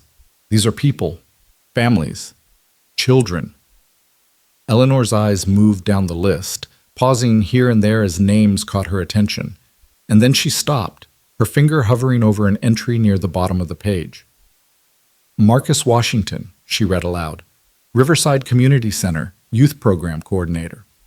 "That's the building we're parked in front of," Daniel said. "Marcus has been running youth programs here for 15 years. Basketball leagues, tutoring, summer camps. Half the kids in this neighborhood would be on the streets if it weren't for him." Eleanor looked up at the community center, at the children shooting hoops on the court, at the teenagers gathered around a picnic table doing homework together. "And he's going to lose all of this? Unless someone stops it." Eleanor was silent for a long moment. Then slowly, she opened the car door and stepped out. "Mrs. Hayes?" Daniel scrambled to follow her. "Where are you going?" "To meet Marcus Washington," she said, her voice stronger than he'd heard it in weeks. "And to find out exactly what my company has done." Daniel watched her walk toward the community center, her back straight and her head high. And despite everything, the uncertainty, the fear, the impossible odds, he felt a spark of hope ignite in his chest. Maybe, just maybe, this was going to work. Maybe Eleanor Hayes was finally ready to wake up. The community center smelled like floor wax and basketballs, with an undertone of the cafeteria lunch that had been served hours ago. Eleanor stood in the doorway, her black coat a stark contrast against the cheerful murals painted on the walls, rainbows and sunflowers, and children holding hands around a globe. She looked utterly out of place, this silver-haired woman from the mansion on the hill, surrounded by the vibrant chaos of a neighborhood that had learned to survive on hope and determination. Daniel watched her take it all in. The way her eyes moved from the basketball court, where teenagers were running drills under the supervision of a volunteer coach, to the homework tables, where younger children bent over worksheets with pencils clutched in small fists. The way her posture shifted, almost imperceptibly, from defensive to something else, something more vulnerable. "Mrs. Hayes?" A man emerged from an office at the back of the building. He was tall, broad-shouldered, with graying hair and the kind of weathered face that suggested decades of hard work and harder choices. His smile was warm, but cautious, the smile of someone who had learned not to trust easily. "I'm Marcus Washington," he said, extending his hand. "Welcome to the Riverside Community Center." Eleanor took his hand, and Daniel noticed that her grip was firmer than usual, as if she was steeling herself for something difficult. "Mr. Washington, I'm Eleanor Hayes." Marcus's smile flickered just for a moment. "I know who you are." "Then you know why I'm here." "I know what your company is planning, if that's what you mean." Marcus's voice was steady, without accusation, but there was an edge underneath it.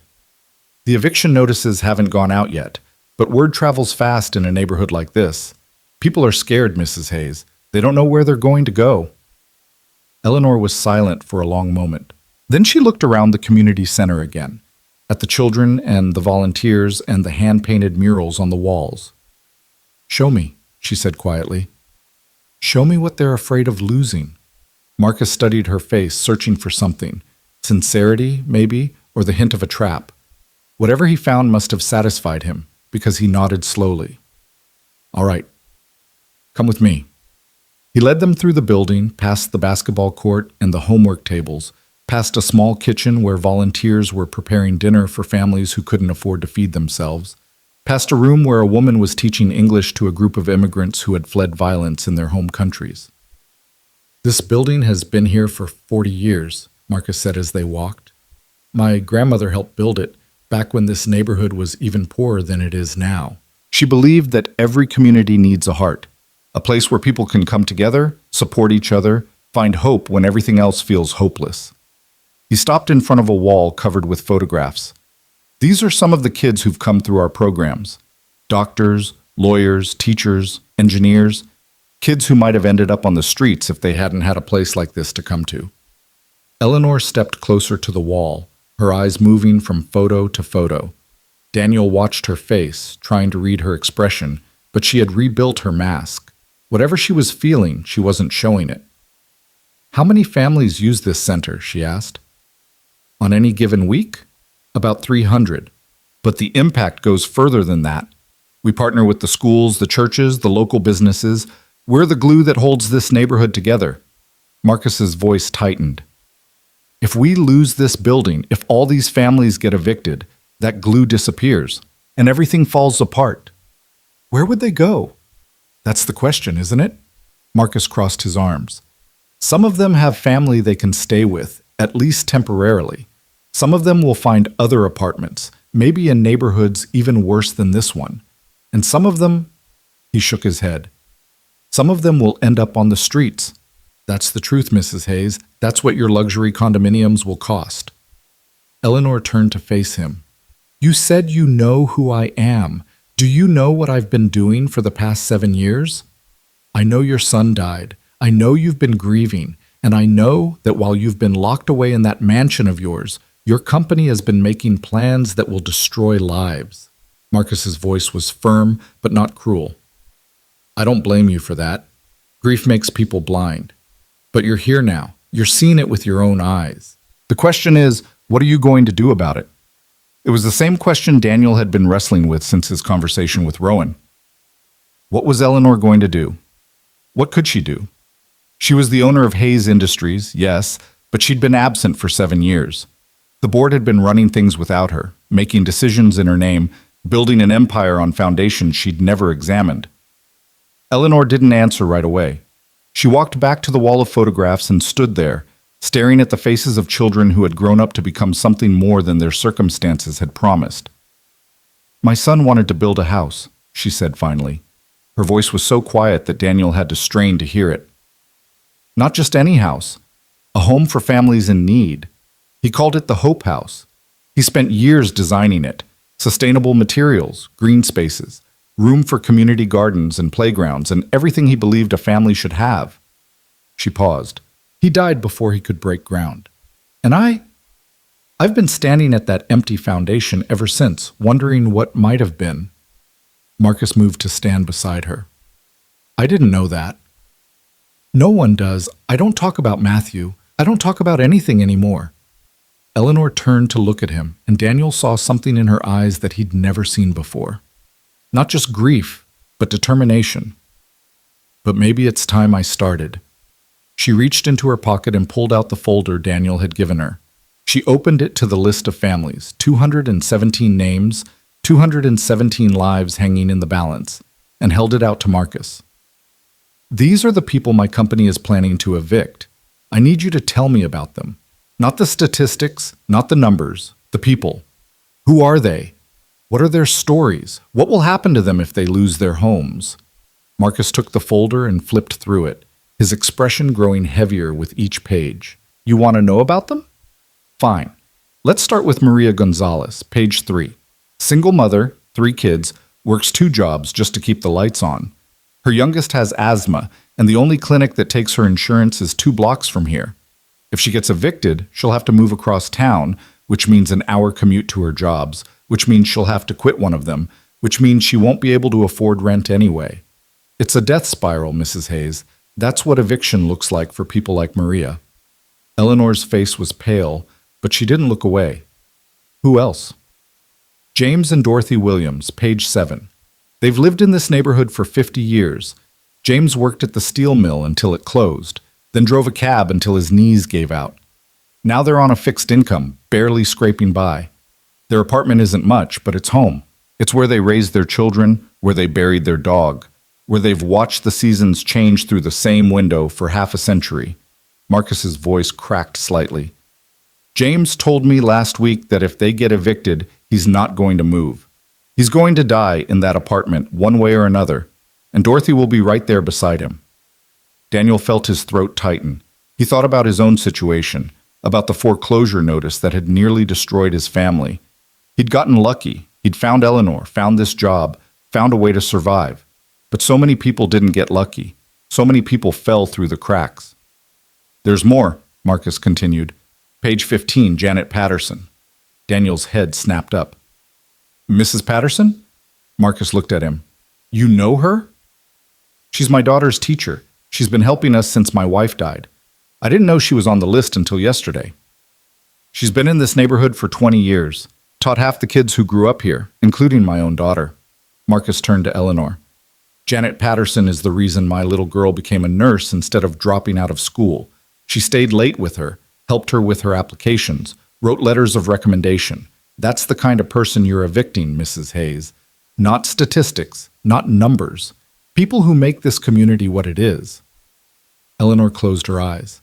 For a long moment, she didn't speak. The sounds of the community center filled the silence. The squeak of sneakers on the basketball court, the murmur of children doing homework, the clatter of pots in the kitchen. When she opened her eyes again, they were wet with tears. I didn't know, she whispered. I swear to you, Mr. Washington, I didn't know. I believe you. Marcus's voice softened. But ignorance isn't an excuse, not when you have the power to change things. Do I have that power? Eleanor looked at Daniel, then back at Marcus. I've been gone for 7 years. The board runs everything now. They've built relationships, made deals, created entire departments I've never even heard of. If I walk in there and try to stop this project, they'll fight you, Daniel said. But you're still the majority shareholder. You still own the company. They can fight all they want, but at the end of the day, the decision is yours. It's not that simple. The legal implications, the financial obligations. Tell me something, Mrs. Hayes. Marcus stepped closer to her, his eyes intense. Your son, Matthew, the house he wanted to build. What was it for? Eleanor swallowed hard. Families. Families who needed a place to call home. And what do you think he would say if he could see what his family's company is about to do? Throwing families out of their homes so rich people can have nicer condominiums? The question hung in the air like a blade. Daniel watched Eleanor's face crumble, watched 7 years of carefully constructed walls come tumbling down. He would be ashamed, she said, her voice breaking. He would be absolutely ashamed. Then don't let it happen. Marcus put his hand on her shoulder. Don't let his legacy be this. Don't let your legacy be this. You have the power to stop it. The only question is whether you have the courage. Eleanor stood there for a long moment, tears streaming down her face, her whole body trembling. Daniel wanted to go to her, to offer some kind of comfort, but he knew this was a battle she had to fight alone.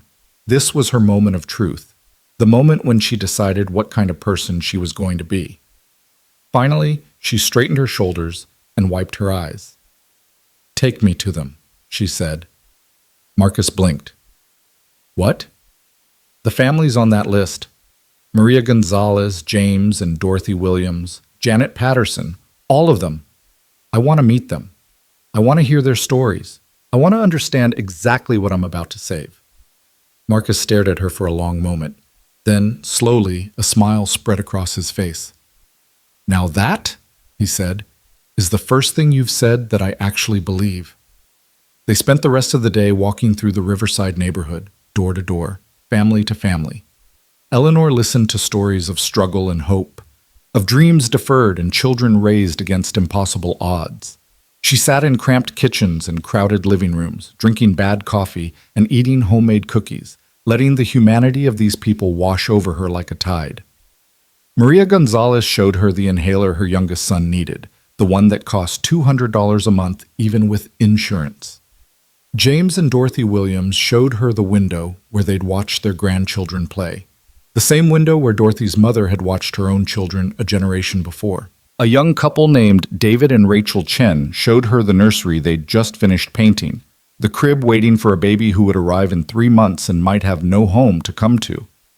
And Janet Patterson, Lily's teacher, the woman who had helped Daniel's family survive the darkest months of their lives, sat Eleanor down at her kitchen table and told her about the children she'd taught over 20 years, the ones who had succeeded and the ones who had struggled, the ones who had made it out and the ones who had been pulled back down by circumstances beyond their control. "Every child deserves a chance," Janet said, her voice gentle but firm. "Every family deserves a home. That's what I believe, Mrs. Hayes. That's what I've dedicated my life to. And I won't lie to you, when I got that notice, when I realized I might lose everything I've built here, I thought about giving up. I thought about walking away from teaching, from this neighborhood, from all of it." She leaned forward, her eyes meeting Eleanor's. "But then I thought about my students, about Lily Brooks, who just lost her mother and needs stability more than anything, about the Martinez twins who don't have anyone else to believe in them, about all the children who count on me to be there, day after day, no matter what." "So what did you do?" Eleanor asked. Janet smiled, a tired smile, but a real one. "I kept going, because that's what you do when people depend on you. You keep going, even when it's hard, even when it hurts." Eleanor was quiet for a long moment. Then she reached across the table and took Janet's hand. "I'm going to stop this," she said. "I don't know how yet, but I promise you, I'm going to stop it." Janet's eyes filled with tears. "Thank you, Mrs. Hayes. Thank you." It was dark by the time they returned to the community center. Marcus was waiting for them with 2 cups of coffee and a folder full of documents. "I pulled together everything I could find about the Riverside Renewal Project," he said, handing the folder to Eleanor. "Contracts, permits, financial projections. Most of it's public record, but some of it I had to dig for. I think you'll find it illuminating." Eleanor opened the folder and began to read. Her face went from pale to ashen as she turned the pages. "They've been planning this for 3 years," she murmured. "They bought up all the surrounding properties, negotiated tax breaks with the city, secured financing from 3 different banks. This isn't just a development project. It's a coordinated campaign to transform this entire neighborhood. And make a fortune doing it," Marcus added. "Those luxury condominiums, they're projected to sell for $500,000 each. That's a billion-dollar payday for Hayes Industries. At the cost of 217 families." Eleanor closed the folder with a sharp snap. "At the cost of everything Matthew believed in." She stood abruptly, her chair scraping against the floor. "I need to go," she said. "I need to speak with my board of directors, tonight, if possible." Daniel stepped forward. "Mrs. Hayes, not now, Mr. Brooks, please. I need to think." She was already moving toward the door, her steps quick and purposeful. "Take me home. I have phone calls to make." The drive back to the mansion was silent, but it was a different kind of silence than before. Not the heavy, suffocating silence of grief, but something sharper, more focused. Eleanor sat in the back seat with her eyes closed, and Daniel could practically see the wheels turning in her head.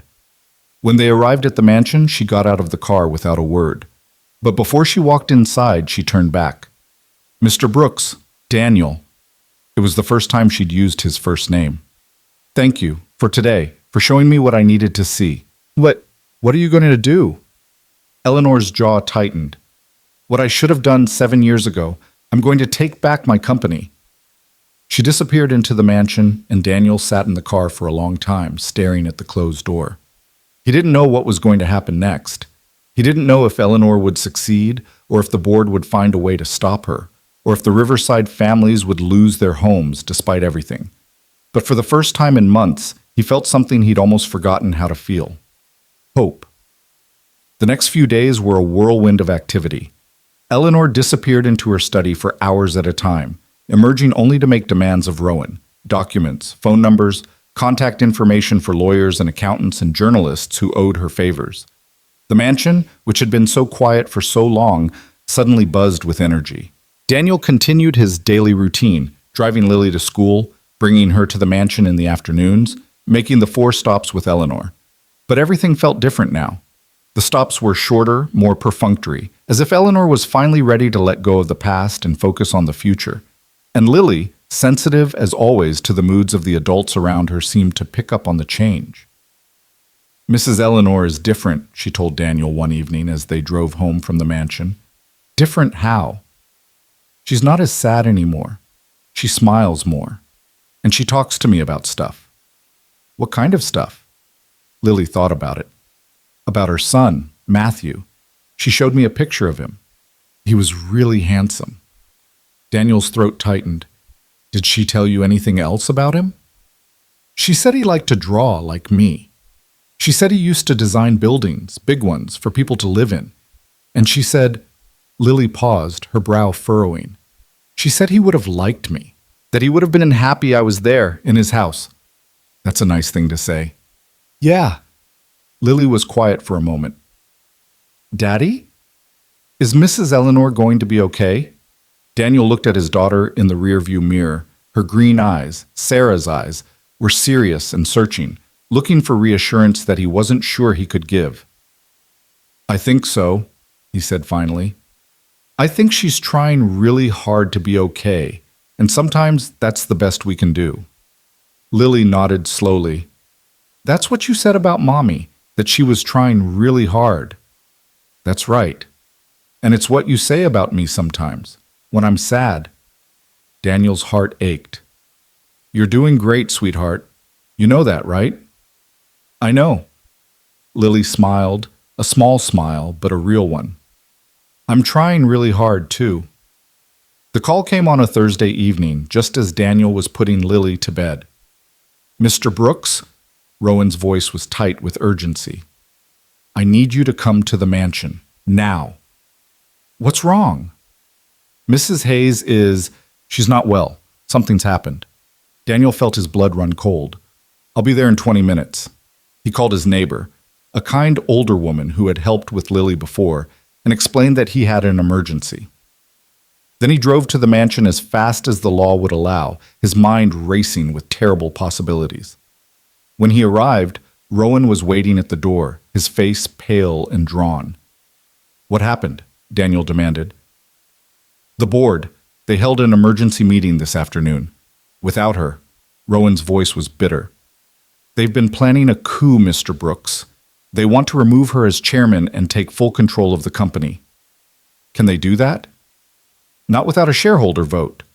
But they've been buying up shares, making deals with minority investors, building a coalition against her. They're going to call for a vote next week. Rowan shook his head. She found out an hour ago.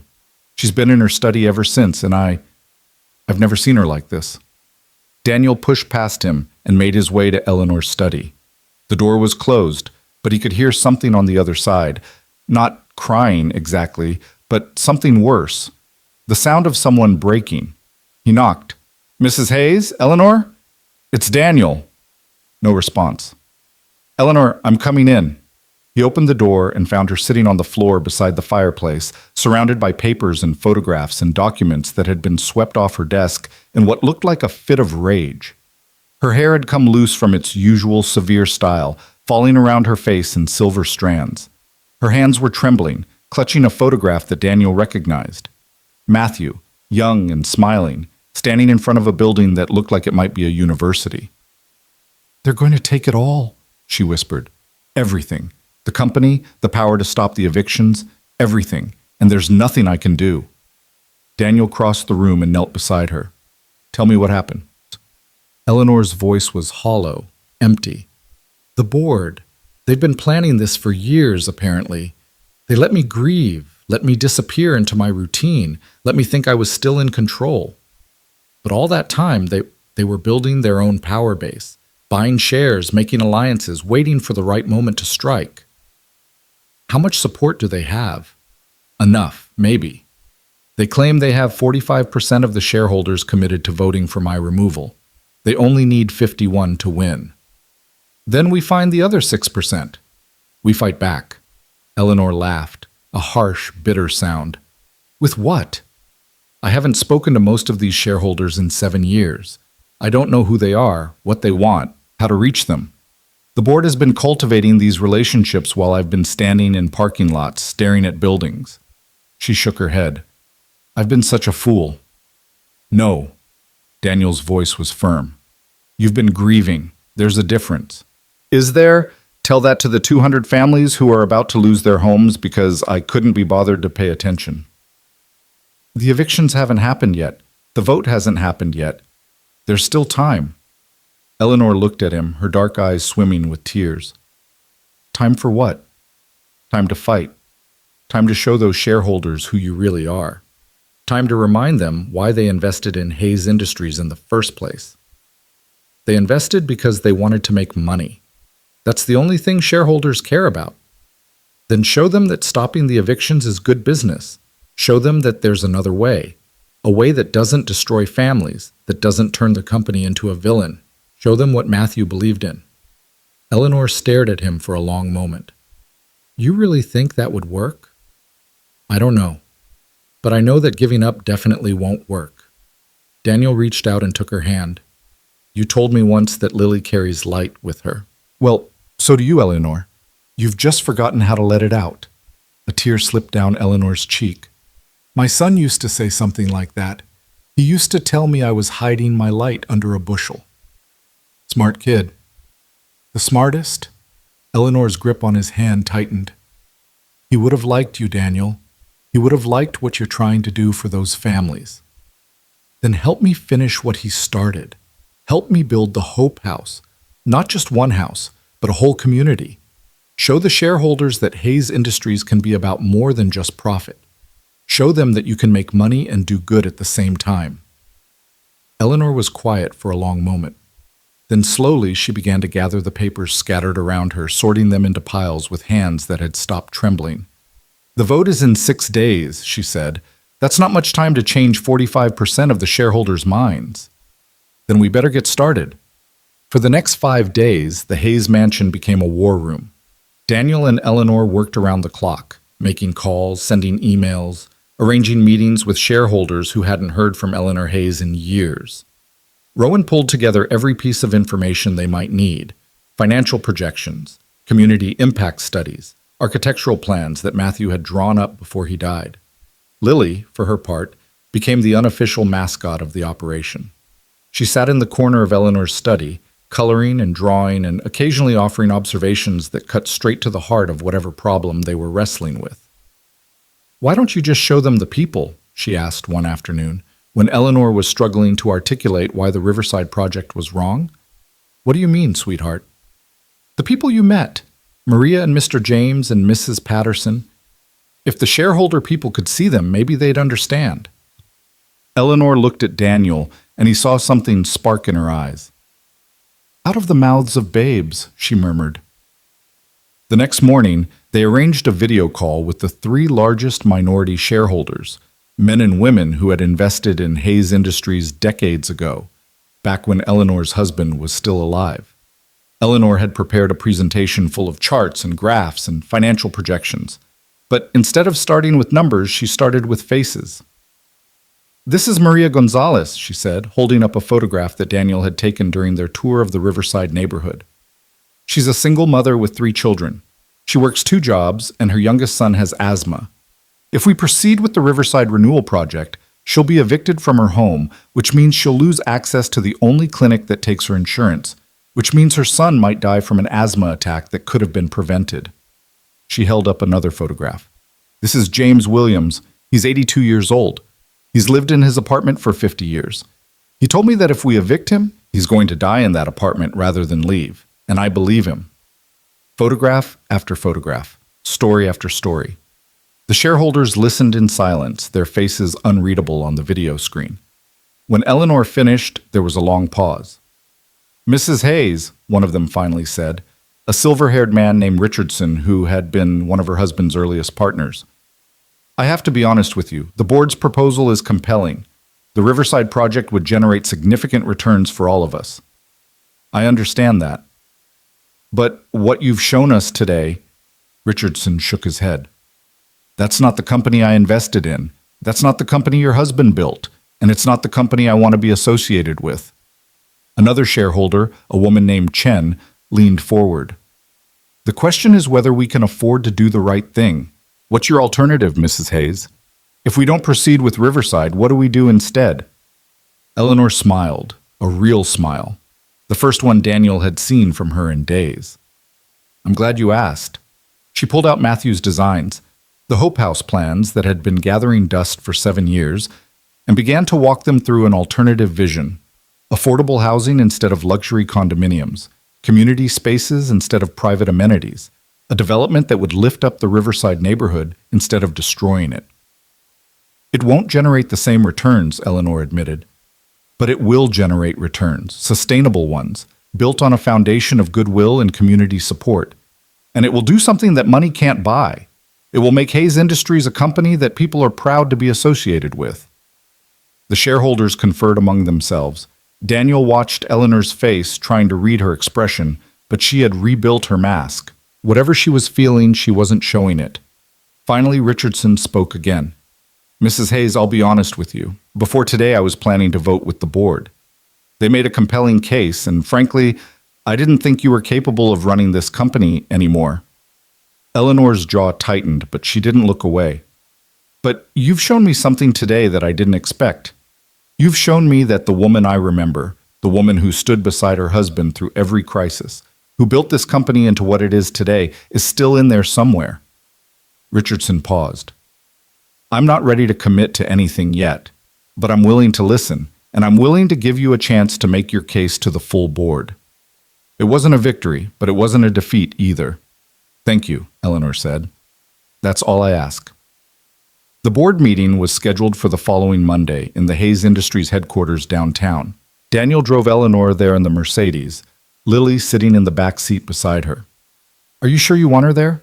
Daniel had asked earlier that morning. It could get ugly. Eleanor had smiled and taken Lily's hand. That's exactly why I want her there. She reminds me what I'm fighting for. The headquarters was a towering glass building in the heart of the financial district, all sharp angles and gleaming surfaces. Daniel pulled up to the entrance and helped Eleanor and Lily out of the car. Good luck, he said. Eleanor looked at him with those dark, intense eyes. Luck has nothing to do with it. Either they see reason or they don't. Either way, I'm done hiding. She squared her shoulders, took Lily's hand, and walked into the building. Daniel watched them disappear through the revolving doors. Then he got back in the car and waited. The minutes ticked by. 1 hour. 2 hours. 3. Daniel checked his phone obsessively, waiting for news, but there was nothing. No text from Eleanor, no calls from Rowan, no indication of what was happening inside that glass tower. Finally, after what felt like an eternity, his phone buzzed. It was a text from Eleanor, just 2 words. Come up. Daniel parked the car and made his way to the elevator. The lobby was all marble and chrome, staffed by security guards who looked at him with barely concealed suspicion. But when he gave his name, they waved him through. The boardroom was on the top floor, a massive space with floor-to-ceiling windows that looked out over the city. Daniel stepped inside and immediately felt the weight of a dozen pairs of eyes on him. The board members sat around a long mahogany table, their faces a mixture of anger, frustration, and grudging respect. Eleanor stood at the head of the table, her back straight and her chin high. And beside her, sitting in a chair that was far too big for her small frame, was Lily. She was coloring in her book, seemingly oblivious to the tension in the room. Ah, Mr. Brooks, Eleanor said. Thank you for joining us. I was just explaining to the board why we're going to be pursuing a different direction for the Riverside project.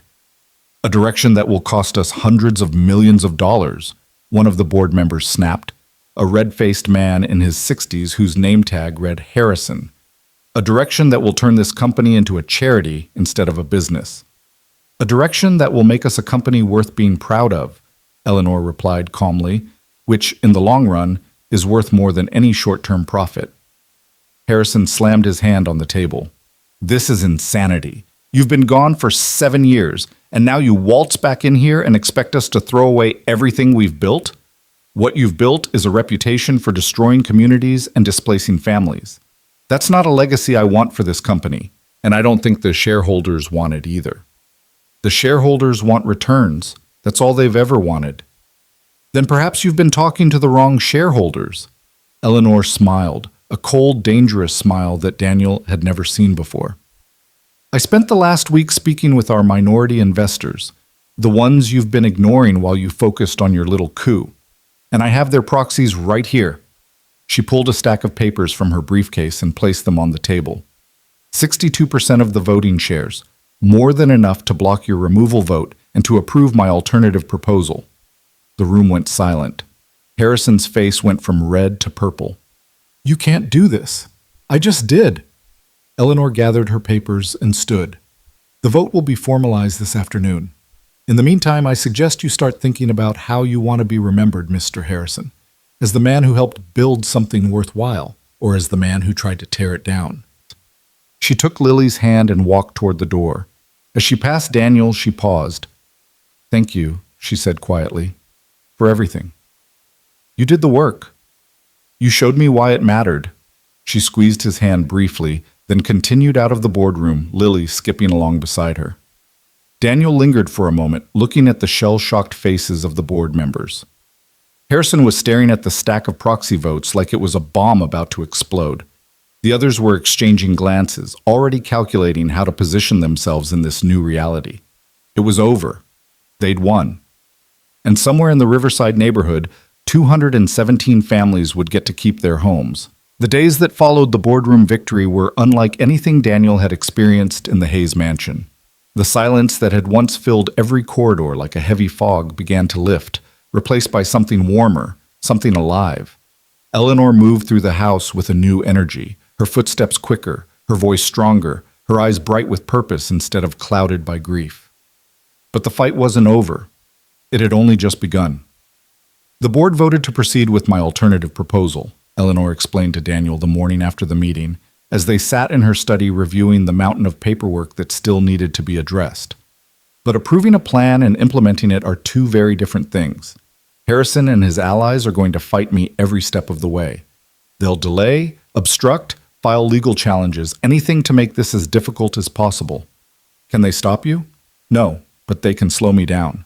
And every day they slow me down is another day those families have to live in uncertainty. Eleanor's jaw tightened. I won't let that happen. Not again. She threw herself into the work with a ferocity that surprised everyone, including Rowan, who had known her for decades. She was in the office by 7 every morning and rarely left before midnight. She met with lawyers, architects, city planners, community organizers. She reviewed every contract, every permit, every line of the budget for the new Riverside Community Development Project, the name she had chosen to replace the Riverside Renewal Project, a small but significant change that signaled a completely different approach. And through it all, Lily was there. The little girl had become Eleanor's shadow, following her from meeting to meeting, sitting quietly in corners with her coloring books, while adults argued about zoning regulations and financing structures. At first, some of the executives had objected to having a child in professional settings, but Eleanor had silenced them with a single look. This child, she said, is the reason any of this is happening. She reminded me what it means to be human. And if any of you have a problem with her presence, you're welcome to find employment elsewhere. No one objected after that. Daniel watched the relationship between Eleanor and Lily deepen with each passing day. They had developed their own rituals, their own private language of gestures and glances. Eleanor would reach for Lily's hand during tense moments in meetings, drawing strength from her small fingers. Lily would leave drawings on Eleanor's desk, houses and families and gardens full of flowers, that Eleanor would study with the same intensity she brought to financial reports. She's healing her, Daniel said to Rowan one evening, as they stood in the hallway watching Eleanor read Lily a bedtime story in the library. Both of them are healing each other. Rowan nodded slowly. I've been with this family for 40 years, Mr. Brooks. I've seen births and deaths, triumphs and tragedies, but I've never seen anything quite like this. He paused. Your daughter has a gift, a rare ability to reach people who have closed themselves off from the world. She gets it from her mother. Perhaps. But she also gets it from you. Rowan turned to look at him. You could have taken the job and kept your distance. You could have driven Mrs. Hayes on her rounds and never asked any questions, never pushed any boundaries. But you didn't. You saw a woman in pain and you chose to help her. That took courage. Daniel shrugged uncomfortably. I just did what anyone would do. No, Mr. Brooks. You did what very few people would do, and this family, this strange, broken, rebuilding family, is better for it. The weeks turned into months, and the Riverside Community Development Project began to take shape. The eviction notices were formally rescinded, replaced by letters explaining the new plan.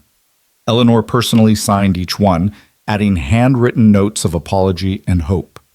The community center became the hub of operations. Marcus Washington was appointed as the community liaison, working directly with Eleanor to ensure that the voices of Riverside residents were heard at every stage of the process. Maria Gonzalez was hired to coordinate childcare services for families during the transition. James and Dorothy Williams were asked to serve on an advisory council, their decades of experience in the neighborhood proving invaluable.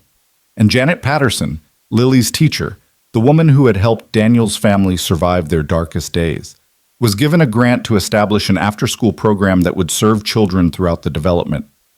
"I don't know how to thank you," Janet told Eleanor during a meeting at the community center. "When I got that first notice, I thought my life was over. And now you're building something that will last," Eleanor finished for her. "That's thanks enough." But the most significant change was happening on the lot where Matthew's Hope House had never been built. Eleanor had decided to break ground on her son's original design, not as a single home for one family, but as a community center that would serve the entire neighborhood. The building would include affordable housing units, a health clinic, a job training center, and a memorial garden dedicated to Matthew's memory. He wanted to create spaces where families could thrive, Eleanor said, standing at the edge of the construction site on the day the foundation was poured.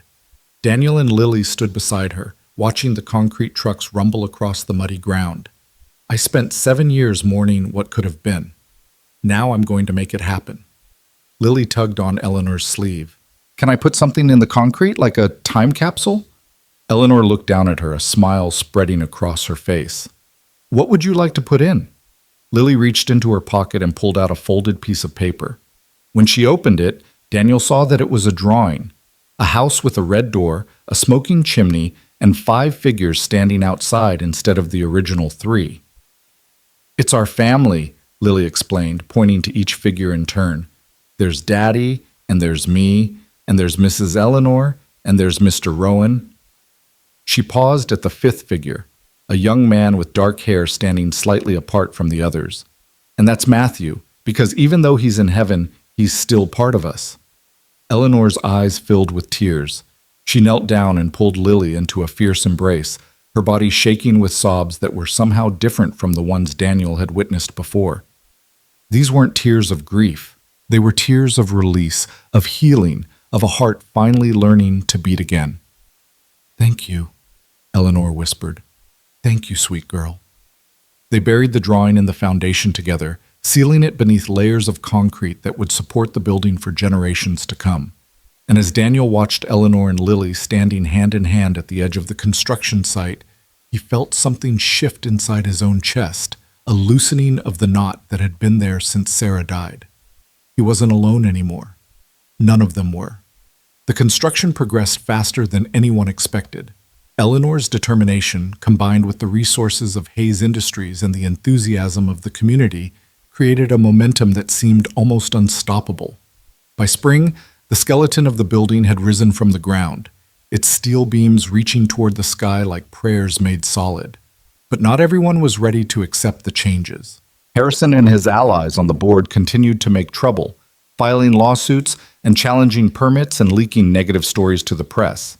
They painted Eleanor as an unstable widow who had lost touch with business reality, a woman driven by guilt rather than sound judgment. "They're saying I've gone soft," Eleanor told Daniel one evening, after a particularly brutal day of media attacks. "That I'm letting emotion override reason, that I'm going to destroy the company my husband built." "Is that what you believe?" Eleanor was quiet for a moment. "I believe that there's more to life than profit margins and shareholder returns. I believe that a company can do well by doing good.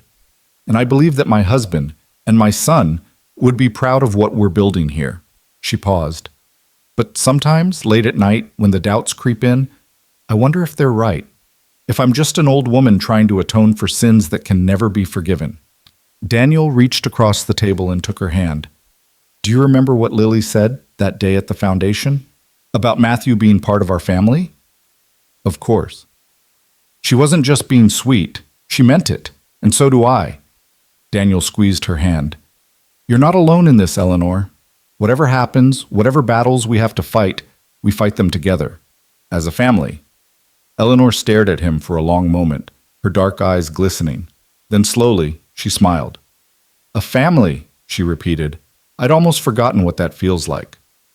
Then let me remind you.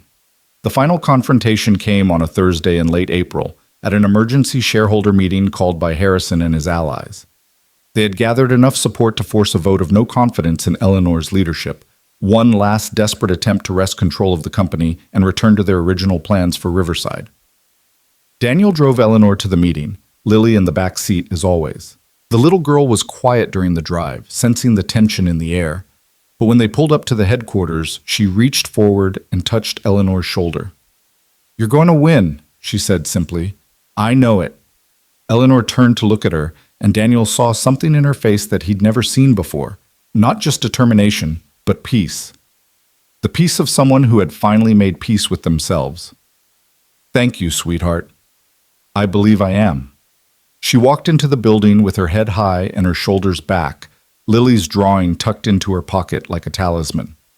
Daniel and Lily waited in the car, watching the sun set over the city, counting the minutes until they would know the outcome. 2 hours passed, then 3. The sky turned from orange to purple to black, and still there was no word. Finally, just as Daniel was beginning to fear the worst, his phone buzzed with a text from Eleanor. It's over. We won. He showed the message to Lily, who cheered and bounced in her seat. Then his phone buzzed again. Come inside. There's someone I want you both to meet. Daniel and Lily made their way up to the boardroom where they found Eleanor surrounded by a crowd of supporters, shareholders, executives, community members who had come to witness the vote. Harrison was nowhere to be seen. Someone said he had stormed out after the final count, his face purple with rage. But it wasn't the victory that caught Daniel's attention. It was the man standing beside Eleanor, a young man in his 30s, with dark hair and kind eyes that seemed somehow familiar. Daniel, Lily, Eleanor said, her voice warm with emotion. I'd like you to meet someone. This is Thomas Reeves. He was Matthew's best friend in college. They dreamed of building the Hope House together. Thomas stepped forward and extended his hand. Mrs. Hayes has asked me to lead the architectural team for the new community center, to finish what Matthew started. His voice cracked slightly. It's the greatest honor of my life. Daniel shook his hand, feeling the weight of the moment settle over him. This wasn't just a victory in a boardroom battle. It was the closing of a circle, the completion of something that had been left unfinished for far too long. Eleanor knelt down to Lily's level and took both of her small hands in her own. We did it, she said softly. All of us, together. And it's because of you, Lily. Because you reminded me that families aren't just the people we're born to. They're the people we choose, the people who help us become who we're meant to be. Lily wrapped her arms around Eleanor's neck and hugged her tight. I love you, Mrs. Eleanor. Eleanor's eyes overflowed with tears. I love you too, sweet girl, more than you'll ever know. Daniel watched them embrace, his own eyes stinging. He thought about Sarah, about the life they had built together and the future they had dreamed of. He thought about the dark months after her death, the despair and the hopelessness, and the certainty that nothing would ever be good again. And he thought about how wrong he had been. The journey wasn't over. There was still work to be done, battles to be fought, wounds to be healed. But standing there in that boardroom, surrounded by the people who had become his family, Daniel knew one thing for certain. They were going to be okay, all of them, together. The first snow of December fell softly on the day the Matthew Hayes Community Center opened its doors. Daniel stood at the edge of the crowd, Lily perched on his shoulders so she could see over the hundreds of people who had gathered for the ribbon-cutting ceremony. The building rose behind them, beautiful and solid, its glass walls catching the winter light and scattering it like diamonds across the fresh snow. It looked nothing like the cold, imposing structures that dominated the rest of the city's skyline. It looked warm, welcoming, alive. Daddy, I can see Mrs. Eleanor, Lily said, pointing toward the small stage that had been set up in front of the main entrance. "She looks so pretty." Daniel followed his daughter's gaze and felt his breath catch in his throat. Eleanor stood at the podium, dressed not in her usual black but in a deep blue that brought out the silver in her hair. She was smiling, really smiling, not the careful, controlled expression she had worn for so long, but something genuine and radiant that transformed her entire face. Beside her stood Rowan, Marcus Washington, Thomas Reeves, and a dozen other people who had helped make this day possible. Behind them, a massive banner proclaimed the center's name in gold letters, with Matthew's photograph beneath it. The same photograph Eleanor had shown Lily all those months ago, the young man with the kind eyes and the stubborn chin who had dreamed of building something beautiful. "Ladies and gentlemen," Eleanor began, her voice carrying clearly through the crisp winter air, "thank you for being here today. Thank you for believing in this project, for supporting this community, for refusing to give up even when the odds seemed impossible." She paused, her eyes sweeping across the crowd. Daniel knew she was looking for him, for Lily, and when her gaze found them, her smile deepened. "A little over a year ago, I was a woman who had lost everything. My son, my purpose, my will to live. I spent my days driving to places that reminded me of what I had lost, standing and staring and wondering why I was still here when he was gone." Eleanor's voice cracked slightly, but she pressed on. "And then something unexpected happened. A man took a job that no one else wanted. He brought his daughter into my life, and together they reminded me of something I had forgotten, that grief doesn't have to be the end of the story, that broken pieces can be put back together, that it's never too late to become who you were meant to be." She reached into her pocket and pulled out a folded piece of paper. Daniel recognized it immediately, Lily's drawing, the one they had buried in the foundation all those months ago. A copy, he realized, carefully preserved. "This drawing was made by a 7-year-old girl named Lily Brooks," Eleanor continued. "It shows a family, a father, a daughter, and 3 other people who have become part of their lives.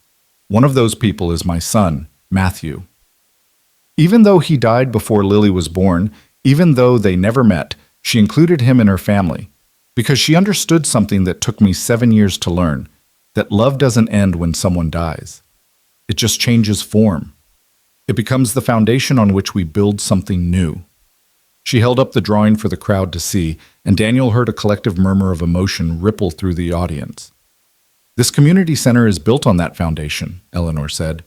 "Not just the concrete and steel that holds it up, but the love and hope and determination of everyone who believed in Matthew's dream. The residents of Riverside who refused to give up their homes, the volunteers who gave their time and energy, the shareholders who chose compassion over profit, and most of all, a little girl who reminded an old woman how to feel again." Eleanor looked directly at Lily, her eyes shining with tears. "Lily, sweetheart, would you come up here and help me cut the ribbon?" Lily's eyes went wide. "Me?" "You," Daniel confirmed, lifting her off his shoulders. "Go on, baby. You earned this."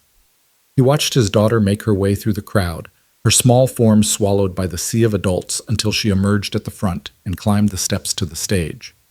Eleanor knelt down and handed her one handle of the giant scissors, and together, the silver-haired woman and the green-eyed child, they cut the red ribbon that stretched across the entrance. The crowd erupted in cheers. Balloons were released, floating up into the gray December sky. Music began to play, and people streamed toward the building's open doors, eager to explore the space that would serve their community for generations to come. Daniel hung back, watching from a distance as Lily gave Eleanor a fierce hug, as cameras flashed and reporters shouted questions as the moment that had seemed impossible a year ago became gloriously, undeniably real. "Mr. Brooks?" He turned to find Rowan standing beside him, the older man's face creased with a rare smile. "Quite a day," Daniel said. "Indeed." Rowan was quiet for a moment, watching the celebration unfold. "I've been with the Hayes family for over 40 years. I've seen them at their best and their worst. I've watched them build empires and destroy themselves. But I've never seen anything like this." He turned to look at Daniel. "You did this.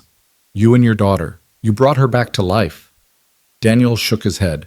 "We just reminded her of what she already knew. She did the rest herself." "Perhaps. But the reminder was everything. Rowan reached into his jacket and pulled out an envelope. Mrs. Hayes asked me to give you this. She wanted to wait until after the ceremony, but I think now is the right time. Daniel took the envelope, confused. What is it?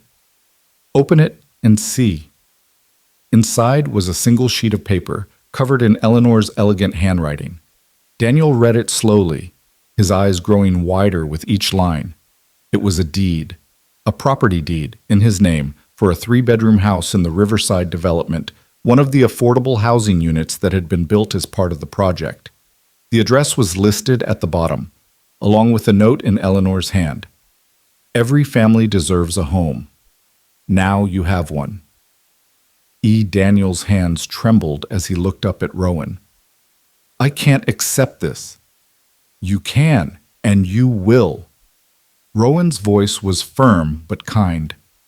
Mrs. Hayes was very clear. She said it's not a gift, it's a thank you. For taking the job no one wanted, for bringing Lily into her life, for showing her that it's possible to start over even when everything seems lost.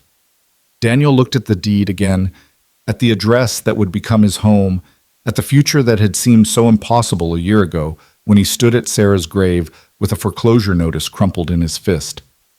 I don't know what to say. Then don't say anything, just accept it, and be happy. Rowan smiled, a real smile, warm and genuine. You've earned it, Mr. Brooks. Both of you. The celebration continued long into the evening.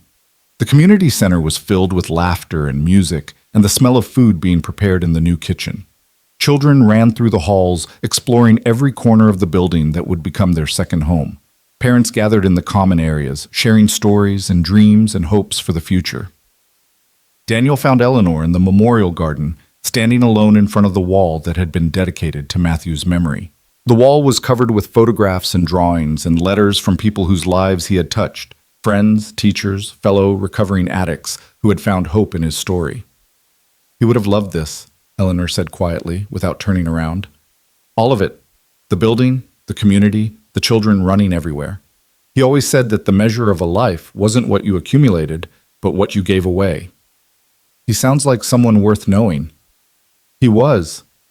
Eleanor finally turned to face him, and Daniel saw that her eyes were wet, but her smile was peaceful.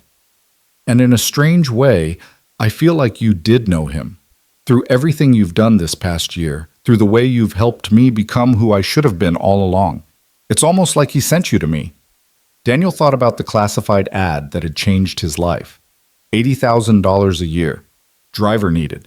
No questions asked. He'd taken the job out of desperation, out of fear, out of a complete lack of other options. He'd had no idea what he was walking into, no clue that a simple driving job would transform him into part of a family he never knew he needed. Maybe he did, Daniel said, or maybe the universe just knew we all needed each other. Eleanor reached out and took his hand. I've been thinking about the future, about what comes next. What do you mean? The company is stable now. The Riverside project is complete. Harrison and his allies have resigned from the board, and the shareholders who believed in our vision are firmly in control. She paused. I don't need to fight anymore. I can finally rest. Are you retiring? In a way. I'm stepping back from day-to-day operations, letting Thomas and the new leadership team take over. But I'm not disappearing. She squeezed his hand. I was hoping I could spend more time with you and Lily instead, if that's all right with you. Daniel felt his heart swell. More than all right. Good, Eleanor smiled. Because I have plans. Big plans.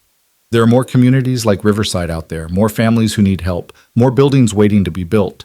And I'd like you to be part of it, not as a driver, but as a partner, someone who can help me see what I've been missing for so long. Eleanor, I'm not qualified for... You're more qualified than anyone I know. You understand what it means to struggle. You know what families need because you've lived it. And most importantly, you have something that all the MBAs and executives in the world can't teach, a good heart. She looked at him with those dark, intense eyes. Say yes, Daniel. Say yes to being part of something bigger than yourself. Daniel thought about his life before all of this. The small apartment, the crushing debt, the despair that had seemed so absolute. He thought about Sarah, about the dreams they had shared, about the future they had planned together. She would have wanted this for him. She would have wanted him to find purpose, to find joy, to find a way to live fully, even in her absence. "Yes," he said, "I'll do it." Eleanor pulled him into a hug, and for a moment they stood there in the garden, surrounded by the memory of a son she had lost and the hope of a future they were building together. "Thank you," she whispered, "for everything. Thank you for taking a chance on me." They walked back into the community center together, where Lily was waiting for them with a plate of cookies and a smile that lit up her entire face. "Daddy, Mrs. Eleanor, come look. They have a whole room just for art. Mrs. Patterson said I can come here after school and make paintings whenever I want." Eleanor knelt down and brushed a strand of hair from Lily's face. "Would you like that? Coming here after school?" "Yes, and maybe you could come too sometimes. We could make paintings together." "I would love that." Eleanor's voice was thick with emotion. "I would love that more than anything." The winter passed, and spring arrived with its promise of new beginnings. The community center flourished, becoming everything Matthew had dreamed of, and more. Daniel moved into the house Eleanor had given him, and for the first time since Sarah's death, Lily had a room of her own, decorated with paintings she had made in the art room and photographs of her mother that they could finally look at without crying. Eleanor became a constant presence in their lives. She had dinner with them twice a week, helped Lily with her homework, took them on trips to museums and parks and places that filled their lives with color and joy. She wasn't replacing Sarah, no one could ever do that, but she was becoming something else, something precious, something that felt like family. On a warm evening in late May, as the sun set over the city and the sky turned shades of pink and gold, Daniel found himself standing in the winter garden of the Hayes mansion. The space had been transformed since that first day he'd arrived for his interview. The overgrown hedges had been trimmed, the fountains repaired, the flowers blooming in riotous profusion. It was beautiful in a way it hadn't been for years, alive and vibrant and full of hope. Eleanor stood beside him, watching Lily chase fireflies across the lawn with the same concentrated joy she brought to everything she did. "Daniel," Eleanor said quietly, "I need to tell you something." He turned to look at her, noting the serious expression on her face. "What is it?" "I've been thinking about Matthew a lot lately, about what he would say if he could see all of this. The community center, the families we've helped, the life we've built." She paused. "I think he would be happy. I think he would finally be at peace." "I think so too. But there's something else." Eleanor reached up and unclasped the chain around her neck, the one that held the silver pendant she never took off. She held it out to Daniel. This was his, Matthew's. He wore it every day of his life, until the very end.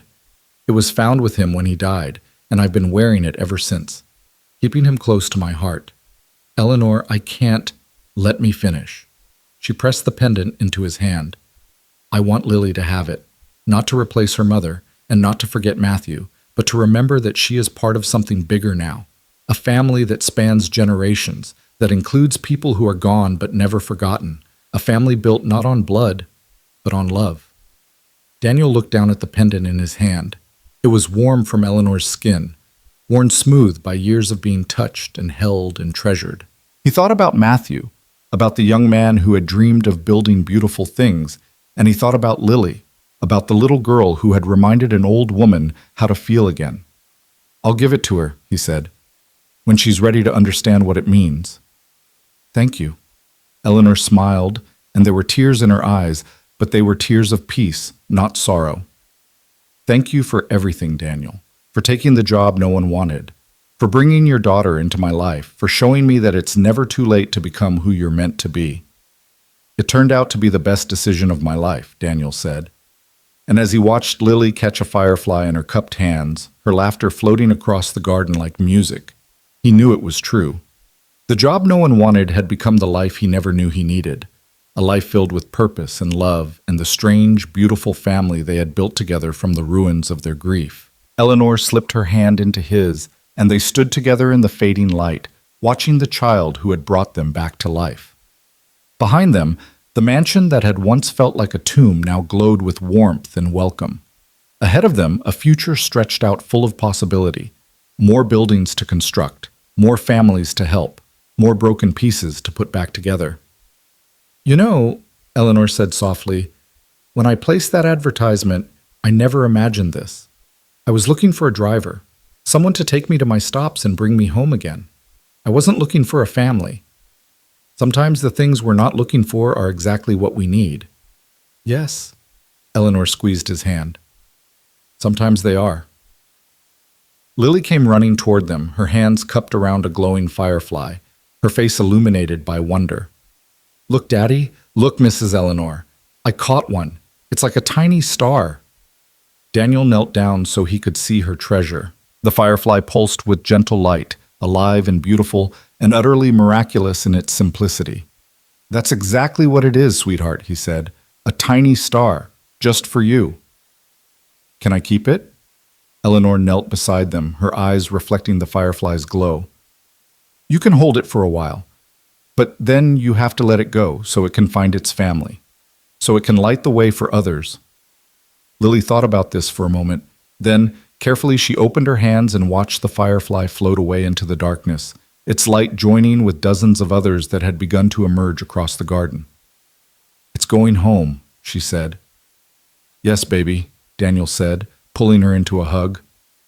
It's going home. And so were they, all of them, together.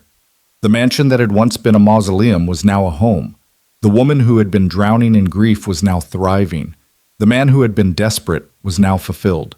And the little girl who had been silent with sorrow was now laughing and playing and lighting up every room she entered. It wasn't the ending any of them had expected. It was something better, something real, something built not on what they had lost, but on what they had found in each other. A family, formed in the ruins, made whole by love.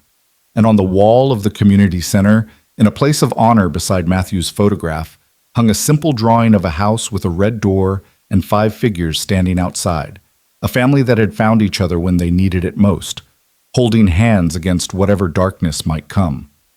Because that, in the end, was what mattered.